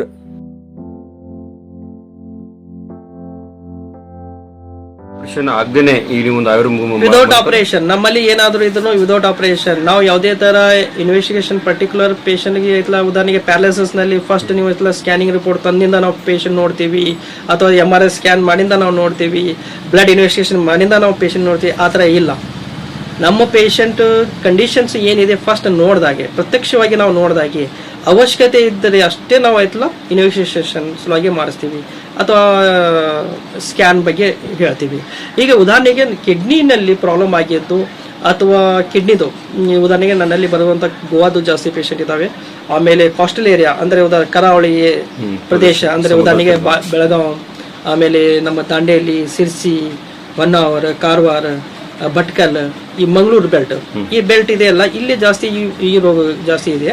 ಈ ಇಲ್ಲೇ ರೋಗದಿಂದ ಪ್ರಾಬ್ಲಮ್ ಇದ್ದವರು ಬಂದಿರ್ತಾರೆ, ಅವರು ಆಲ್ರೆಡಿ ನರ್ಸಿಂಗ್ ಹೋಮ್ಗೆ ಹೋಗಿ ಬಂದಿರ್ತಾರೆ ನಮ್ಮ ಕಡೆ. ಯಾಕಂದ್ರೆ ಕಿಡ್ನಿದು ರಿಸಲ್ಟ್ ನಾವು ನೋಡ್ಬೇಕಂದ್ರೆ ನಾವು ಬ್ಲಡ್ ಇನ್ವೆಸ್ಟಿಗೇಷನ್ ಕಂಪಲ್ಸರಿ ಮಾಡಲೇಬೇಕು. ಅದಕ್ಕೆ ಐತ್ಲ ಅಲ್ಲೇ ನರ್ಸಿಂಗ್ ಹೋಮ್ನಲ್ಲಿ 1 ತಿಂಗಳ 2 ತಿಂಗಳ 3 ತಿಂಗಳ ತೋರಿಸ್ದಾಗೆ ಅಲ್ಲಿ ಐತ್ಲ ರಿಸಲ್ಟ್ ನೋಡ್ಕೊಂಡು ಅವ್ರಿಗೆ ಸರಿಯಾಗಿ ರಿಸಲ್ಟ್ಸ್ ಬರಲಾರ ಕಂಡೀಷನ್ಯಾಗ ನಮ್ಮ ಹೆಸರು ಎಲ್ಲಿಯಾದ್ರೂ ಕೇಳಿದಾಗ ಅವ್ರ ಐತ್ಲ ನನ್ನಲ್ಲಿ ಬಂದು ತೋರಿಸ್ತಾರೆ. ಅದ್ರ ಪ್ರಕಾರ ನಾವು ಟ್ರೀಟ್ಮೆಂಟ್ ಮಾಡ್ತೀವಿ. ಮುಂದೆ ಐತ್ಲ ಅವ್ರಿಗೆ ಐತ್ಲ ಬ್ಲಡ್ ಇನ್ವೆಸ್ಟಿಗೇಷನ್ ತಿಂಗಳಿಗೊಮ್ಮೆ ಮಾಡಿಸ್ತೀವಿ. ಕಿಡ್ನಿ ಫೇಲ್ ಆದಂತ ಘಟನೆ, ಕಿಡ್ನಿ ಫೇಲ್ ಆದಂಥದ್ದು ಹೇಳ್ತಾರೆ. ಈಗ ಉದಾಹರಣೆಗೆ ಒಂದು ನನ್ನಲ್ಲಿ ದಾಂಡೇಲಿ ಅನ್ನುವಂಥದ್ದು, ಮೋಸ್ಟ್ಲಿ ಅದು ಹಳ್ಯಾಳ ಅನ್ನುವಂಥದ್ದು ಒಂದು ತಾಲೂಕು, ಒಂದು ಪೇಷಂಟಿಗೆ ಕಿಡ್ನಿ ಫೇಲ್ ಆಗಿತ್ತು. ಡಾಕ್ಟರ್ಸ್ ಅಂತೇಳಿ KMC ನಲ್ಲಿ ಹುಬ್ಳಿನಲ್ಲಿ ತೋರಿಸಿದ್ರು. ಅವರು ತೋರಿಸಿದಾಗ ಅವರು ಐತ್ಲ ಒಂದು 10 days ಅಥವಾ 15 days ಟ್ರೀಟ್ಮೆಂಟ್ ಮಾಡಿದ್ರು. ಮುಂದೆ ಆ ಪೇಷಂಟ್ ಏಜ್ ಎಷ್ಟಿತ್ತು ಅಂದರೆ 65 ಇತ್ತು. ಹಿರಿಯ ನಾಗರಿಕರು, ಲೇಡೀಸ್ ಇದ್ರು. ಅವರಿಗೆ ಅಲ್ಲಿ KMC ನಲ್ಲಿ ಕಿಡ್ನಿ ಫೇಲ್ ಆಗಿದ್ದಾವೆ ಅಂದು ಹೇಳಿದರು.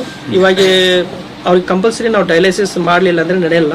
ವಿದೌಟ್ ಡಯಾಲಿಸಿಸ್ ಅವ್ರಿಗೆ ಟ್ರೀಟ್ಮೆಂಟ್ ಮಾಡೋದು ಭಾಳ ವಜ್ಜೆ ಇದೆ, ಆಗಲ್ಲ ಅನ್ನುವಂಥ ಮಾತು ಹೇಳಿದಾಗೆ ಅವರು ಡಯಾಲಿಸಿಸ್ ಮಾಡಿಸಬಾರ್ದು ಅನ್ನುವಂಥ ಉದ್ದೇಶಕ್ಕೆ ಅವರು ನಮ್ಮ ಹೆಸರು ಕೇಳಿ ಬಂದಾಗೆ ವಿತಿನ್ ದಿ 3 monthsನಲ್ಲಿ ಅವರು ಪೇಷಂಟ್ ರಿಕವರಿ ಆಗಬೇಕು.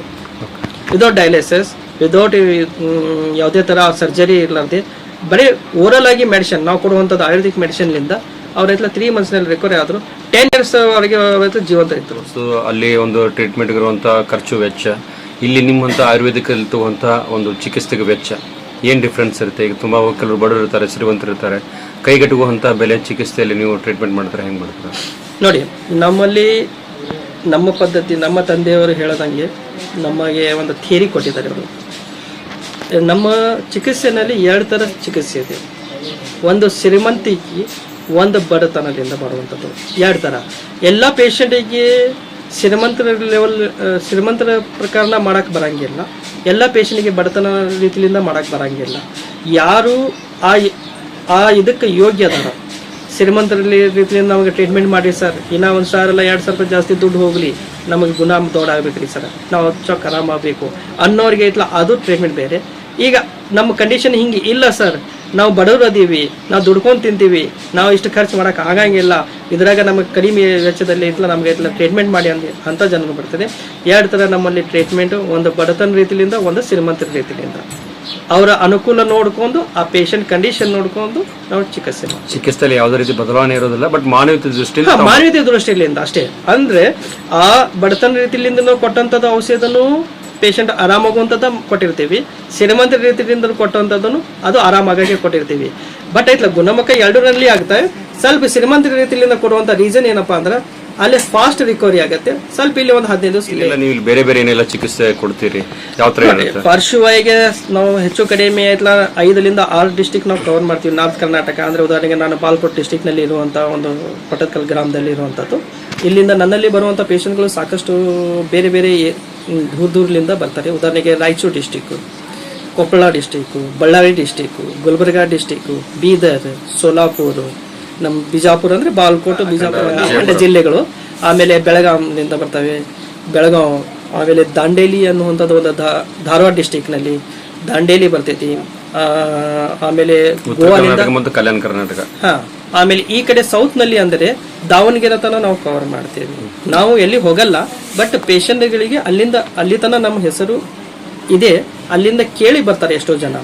ಈ ತರ ಉಳಿದಂತ ಏನೆಲ್ಲ ಚಿಕಿತ್ಸೆ ಕೊಡ್ತಾರೆ? ಈಗ ಪಾರ್ಶ್ವವಾಯು ಬಿಟ್ಟು ನಾನು ಆಯ್ತಲ್ಲ ಇನ್ಫರ್ಟಿಲಿಟಿ ಅಂದ್ರೆ ಬಂಜೆತನ ನಿವಾರಣೆ ಅನ್ನುವಂಥ ಬಂಜೆತನ ಸಲುವಾಗಿ ಮೆಡಿಸಿನ್ ಕೊಡ್ತೀವಿ.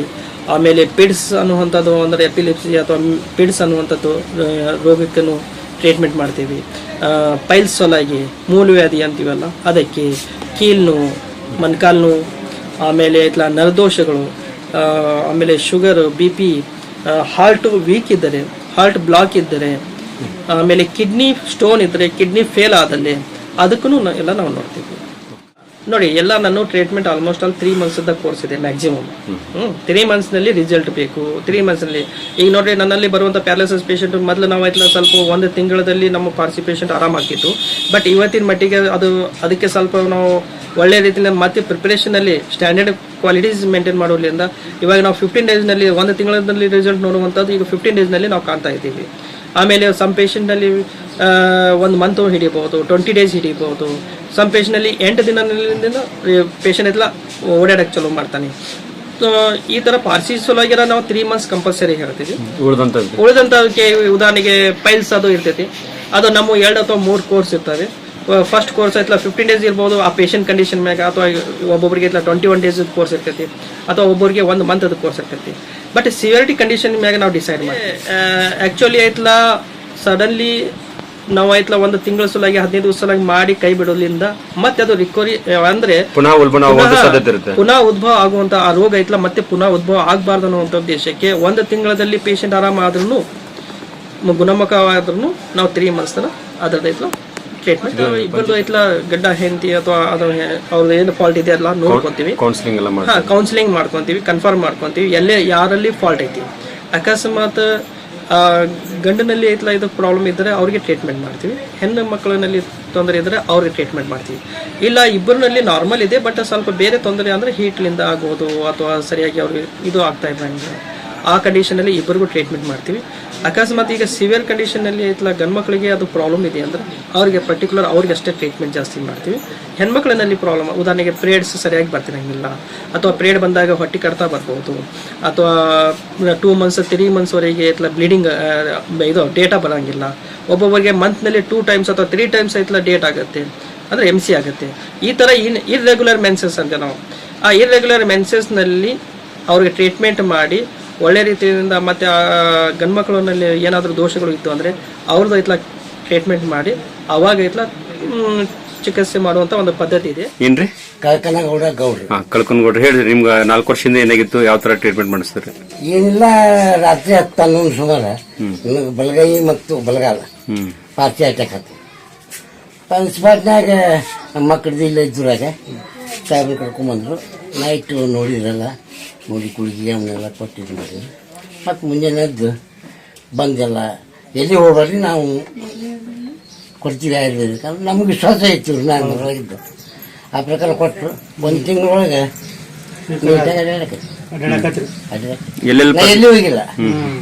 ಎಲ್ಲಿ ಹೋಗಿಲ್ಲ, ಯಾವ ದವಾಖಾನೆ ಭೇಟಿಗಿಲ್ಲ, ಓನ್ಲಿ ಆಯುರ್ವೇದಿಕ್.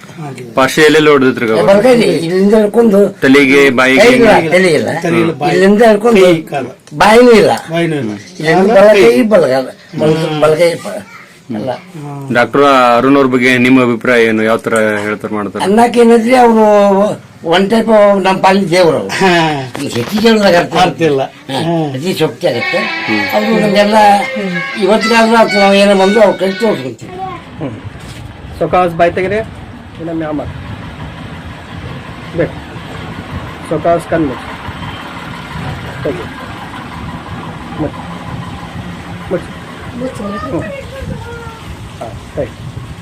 ಎರಡು ಕೈ ಎತ್ತಿ ಮ್ಯಾ ಬೇಡ. ಇನ್ನೊಮ್ಮೆ ಎತ್ತ ಎರಡು ಕೈ ಬೇಡ. ಏನು ಹೆಸರು? ಸುಕ್ಕುಬಾಯಿ. ಸುಕ್ಕುಬಾಯಿ. ಅಡ್ಡ ಹೆಸರು? ಲಮಾನಿ. ಲಮಾನಿ. ಯಾವೂರು? ಸಿಟಾನ್ಕೆರೆ ತಾಂಡೆ, ಶಿವಾಜಿನಗರ್. ಶಿವಾಜಿನಗರ್. ಎಲ್ಲಿ ಬರ್ತೈತಿ ಇದು? ಮುಂಡರಗಿ ತಾಲೂಕು. ಮುಂಡರಗಿ ತಾಲೂಕು. ಮುಂಡರಗಿ ತಾಲೂಕಾ? ಈಗ ಬಂದು ಹೋಗಿ ಎಷ್ಟು ದಿವಸ ಆಯ್ತು? 15 ದಿವಸ ಆತ್ರಿ ಸರ್. 15 ದಿವಸ ಆತ್ರಿ? 15 ದಿವಸನಾಗ ಎಷ್ಟು ಆರಾಮಾಗೈತಿ? ನಾನು ಚೊಕ್ಕ ಆರಾಮಾಗಿನಿ. ಚೊಕ್ಕ ಆರಾಮಾಗಿರ? ಆರಾಮ ಅನ್ಸಾಗತೈತೆ ನಿಮಗೆ? ಚೊಕ್ಕ ಮೊನ್ನೆ ಬಂದಾಗ 15 ದಿವಸದಿಂದ ಬಂದಾಗ ತ್ರಾಸ ಇತ್ತು? ನಾನು ಫಸ್ಟ್ ನೀವು ಔಷಧ ಕೊಟ್ಟಿದ್ದಲ್ರಿ, 2-3 ದಿವಸ ಜ್ವರ ಬಂತ್ರಿ ಸರ್.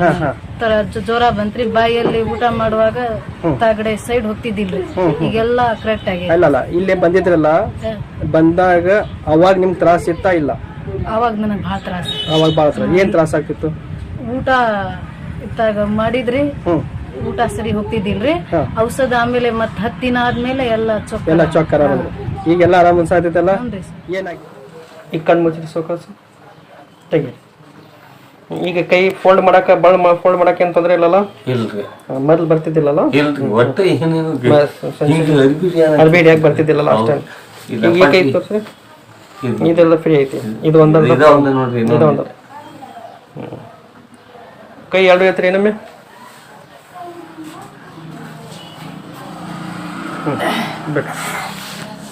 ಏನ್ ಹೆಸರು ಹೇಳ್ರಿ? ಗದಿಗೆಪ್ಪ. ಯಾವ ಊರು? ಗೊರೆಬಾಳ ತಾಲೂಕು. ಸ್ವಲ್ಪ ಹಿಂಗ ಅಡ್ಡಾಡ್ರಿ. ಹಾ ಹಿಂಗಲ್ಲ, ಸರಿ. ಈಗ ಹಿಮ್ಡ ಬ್ಯಾನ್ ಎಷ್ಟ ಆಗುತ್ತಾ? ಮತ್ತೇನ್ ತೊಂದ್ರೆ ಇಲ್ಲಲ್ಲ? ಅದರ್ಲಿಂದ ಸ್ವಲ್ಪ ನಿಮ್ಗೆ ಅಡ್ಡಾಡಕ್ ತ್ರಾಸ ಆಗತ್ತಾ? 2 ದಿವಸದಿಂದ ಸರಿಯಾಗಿ ಅಡ್ಡಾಡಿದ್ರ? ಬರ್ರಿ ಒಳಗ್ ಬರ್ರಿ.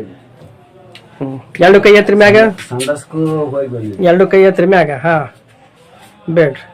ಬಂದ್ ಹೋಗಿ ಎಷ್ಟು ದಿವಸ ಆತ್ರಿ? 15 ದಿವಸ. ಆರಾಮ ಅನ್ಸಾಗತೈತೆ ನಿಮಗೆ? ಆರಾಮಾಗೈತಿ? ಭಾಳ ಆರಾಮಾಗೈತಿ. ಚೊಕ್ಕ ಆರಾಮಾಗೈತಿಲ್ಲ? ಕೈದು ಕಾಲ್ದ ಅಷ್ಟ ಓದೈತಿ. ಮತ್ತೇನಾರ ತೊಂದ್ರೆ? ಊಟ ಗಿಟ ಸರಿಯಾಗಿ ಆಗತೈತಿ? ರುಚಿ ಕಡಿಮೆ ಆಗೈತಿ. ಏನ್ ತಿನ್ಬೇಕು ಅನ್ಸುತ್ತೆ ನಿಮಗೆ? ಚುಮ್ಮರಿ ಒಗ್ಗರಣೆ ಹೆಚ್ಚಿ ಚುಮ್ಮರಿ ತಿಂತಿದ್ದೇವೆ. ಈಗ ಅದ ಅಷ್ಟ ತಿನ್ಬೇಕು. ಈಗ ಬಂದ್ ಹೋಗಿ 15 ದಿವಸ ಆತ ಏನೋ? 10 ದಿವಸ ಆತ್ರಿ? 15 ದಿವಸ ಆತು. ಸರಿ. ಈ ಕೈಯಲ್ಲಿ ಹಾಕ್ಲಿ ಅಥವಾ ಆ ಕೈಯಲ್ಲಿ ಏನಾದ್ರು ಝೂಮ್ ಐತ್ಯಾ? ಏನಿಲ್ಲಲ್ಲ? ಬೇಡ. ಈಗ ಮತ್ತೇನಾರ ತ್ರಾಸು? ಏನಿಲ್ಲ. ಏನ್ ಹೆಸರು? ಸರಿಯಾಗಿ ಕುಂದ್ರು. ಹಾ, ಏನ್ ಹೆಸರು? ಯಾವ ಊರು? ಇಲ್ಕಲ್. ಈಗ ಏನ್ರ ತ್ರಾಸ ಆಗತ್ತ? ಏನ್ರ ಝೂಮ್ ಗೀಮ್ ಏನ್ರ ಅನ್ಸತ್ತ? ತಲೆಯಾಗ ಏನ್ರ ಬಾರ್ ಅನ್ಸತ್ತ? ಏನಿಲ್ಲ. ಊಟ ಗಿಟ ಸರಿಯಾಗಿ ಮಾಡಾಕ್ತಿಯ? ಹೊರಗೆ ಅಡ್ಡಾಡೋದು ಎಷ್ಟು ಹೆಂಗ್ ಮಾಡಾತಿ? ಅಡ್ಡಾಡಾಕ್ತಿ. ಏನೇನ್ ಮಾಡಾತಿ ಅಡ್ಡಾಡಿ? ಏನು ಮಾಡಿಲ್ರಿ. ಏನೇನು ಹಿಂಗ್ರಿ?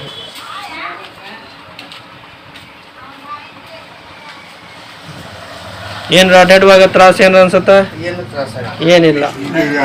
ರಮೇಶ್ ಮುದ್ದೇಬೇಳ. ಅಡ್ಡ ಹೆಸರು ಏನ್ ನಿಮ್ದು? ಹಾ ಅದು ಹೇಳ್ರಿ. ಊರ ಹೆಸರು ಮುದ್ದೇಬೇಳ. ರಮೇಶ್ ನಿಮ್ಮ ಹೆಸರು? ಅಡ್ಡ ಹೆಸರು ಕುಲಕರ್ಣಿ. ಊರು ಮುದ್ದೇಬೇಳ. ಎಷ್ಟು ದಿವಸ ಆಯ್ತು ಬಂದು ಹೋಗಿ? ಈಗ ಈಗ ನಾವು ಒಂದ್ ತಿಂಗಳಾಯ್ತು. ಒಂದ್ ತಿಂಗಳಾಯ್ತು. ಒಂದ್ ತಿಂಗಳ ಹಿಂದೆ ಏನಾಗಿತ್ತು ನಿಮಗೆ? ಈಗ ಹಿಂಗ ಎದಕ್ ಕುಡ್ದು ಬರ್ತಿದ್ರು ಎದ್ ಕುಂದ್ರುವಂತದ್ದು ಗೊತ್ತಿಲ್ಲ, ಆಗಂಗಿಲ್ಲ ಅಂತ ತಿಳ್ಕೊಂಡ್ಬಿಟ್ಟಿದ್ರಿ. ಕೈ ಎತ್ತಕ್ ಬರ್ತಿತ್ತು ಅವಾಗ ನಿಮಗೆ? ಏನು ಇಲ್ಲ, ಸಾಧ ಇಲ್ರಿ, ಸ್ವಾದನ ಇರ್ಲಿಲ್ಲ. ಯಾಕಡೆ ಯಾಕಡೆ ನೋಡ್ರಿ ಈಗ ಎತ್ತಿರಿ? ಅವಾಗ ಹಿಂಗ್ ತಗೊಂಡು ಹಿಂಗ್ ಎತ್ತಿ ಹಿಂಗ್ ತಗೋಕಾಗಿತ್ತು. ಈಗ ತಾನೇ ಬರ್ತಾರೆ. ಅವಾಗ ನಿಮ್ಗೆ ಏನ್ ಅನ್ಸಾಕತ್ತಿತ್ತು? ಆರಾಮ್ ಆಗ್ತೀನಿ ಅಥವಾ ಆರಾಮ್ ಆಗಂಗಿಲ್ಲ ಅಂತ ಅನ್ಸಾಕತ್ತಿತ್ತು? ಈಗ ಬರ್ತಾರೆ. ಈಗ ಪೂರ ಆರಾಮ್ ಅನ್ಸಾಕತೈತಿ? ಎರಡು ಕೈ ಎತ್ರಿ ಮ್ಯಾಗ, ಎರಡು ಕೈ ಎತ್ರಿ. ಬೇಡ್ರಿ, ಇನ್ನೊಮ್ಮೆ ಎತ್ರಿ. ಬೇಡ. ಮೊದ್ಲು ಮಾತಾಡಕ್ಕೆ ಬರ್ತಿತ್ತ? ಏನು ಮಾತಾಡಕ್ ಬರ್ತಿತ್ತ? ಎಲ್ಲಿ ಬಂದಿದ್ರು ಗೊತ್ತಿಲ್ಲ, ಎಲ್ಲಿ ಬಂದಿದ್ರು ಗೊತ್ತಿದ್ದಿಲ್ಲ, ಮಾತಾಡಕ್ನು ಬರ್ತಿದ್ದಿಲ್ಲ ನಿಮಗೆ? ಇಲ್ಲಿ ಬಂದೇ ಹೋಗಿದ್ರಿ, ಎರಡನೇ ಸಲ ಬಂದ್ರೆ ಎರಡನೇ ಸಲ ಬರಲ್ಲ. ಒಂದ್ಸಲ 15 ದಿವಸದ ಔಷಧಿ ತಗೊಂಡ್ ಹೋಗಿಂದ ಹೊಳಿ ಬಂದಿಂದ ನಿಮ್ಗೆ ಬಂತು. ಎಲ್ಲಿ ಬಂದಿದ್ದು ಗೊತ್ತಾಗಿತ್ತ? ಯಾವ ಊರ ಹೆಸರೇನ್ರಿ? ಪಟ್ಟದಕಲ್ಲ. ತಾಲೂಕು ಬದಾಮಿ. ಡಿಸ್ಟಿಕ್ ಬಾಗಲಕೋಟೆ. ನಿಮ್ ಡಿಸ್ಟಿಕ್ ಯಾವ್ದಾಗತ್ತ? ಬಿಜಾಪುರ. ಬಿಜಾಪುರ ಡಿಸ್ಟಿಕ್ ನೀವು?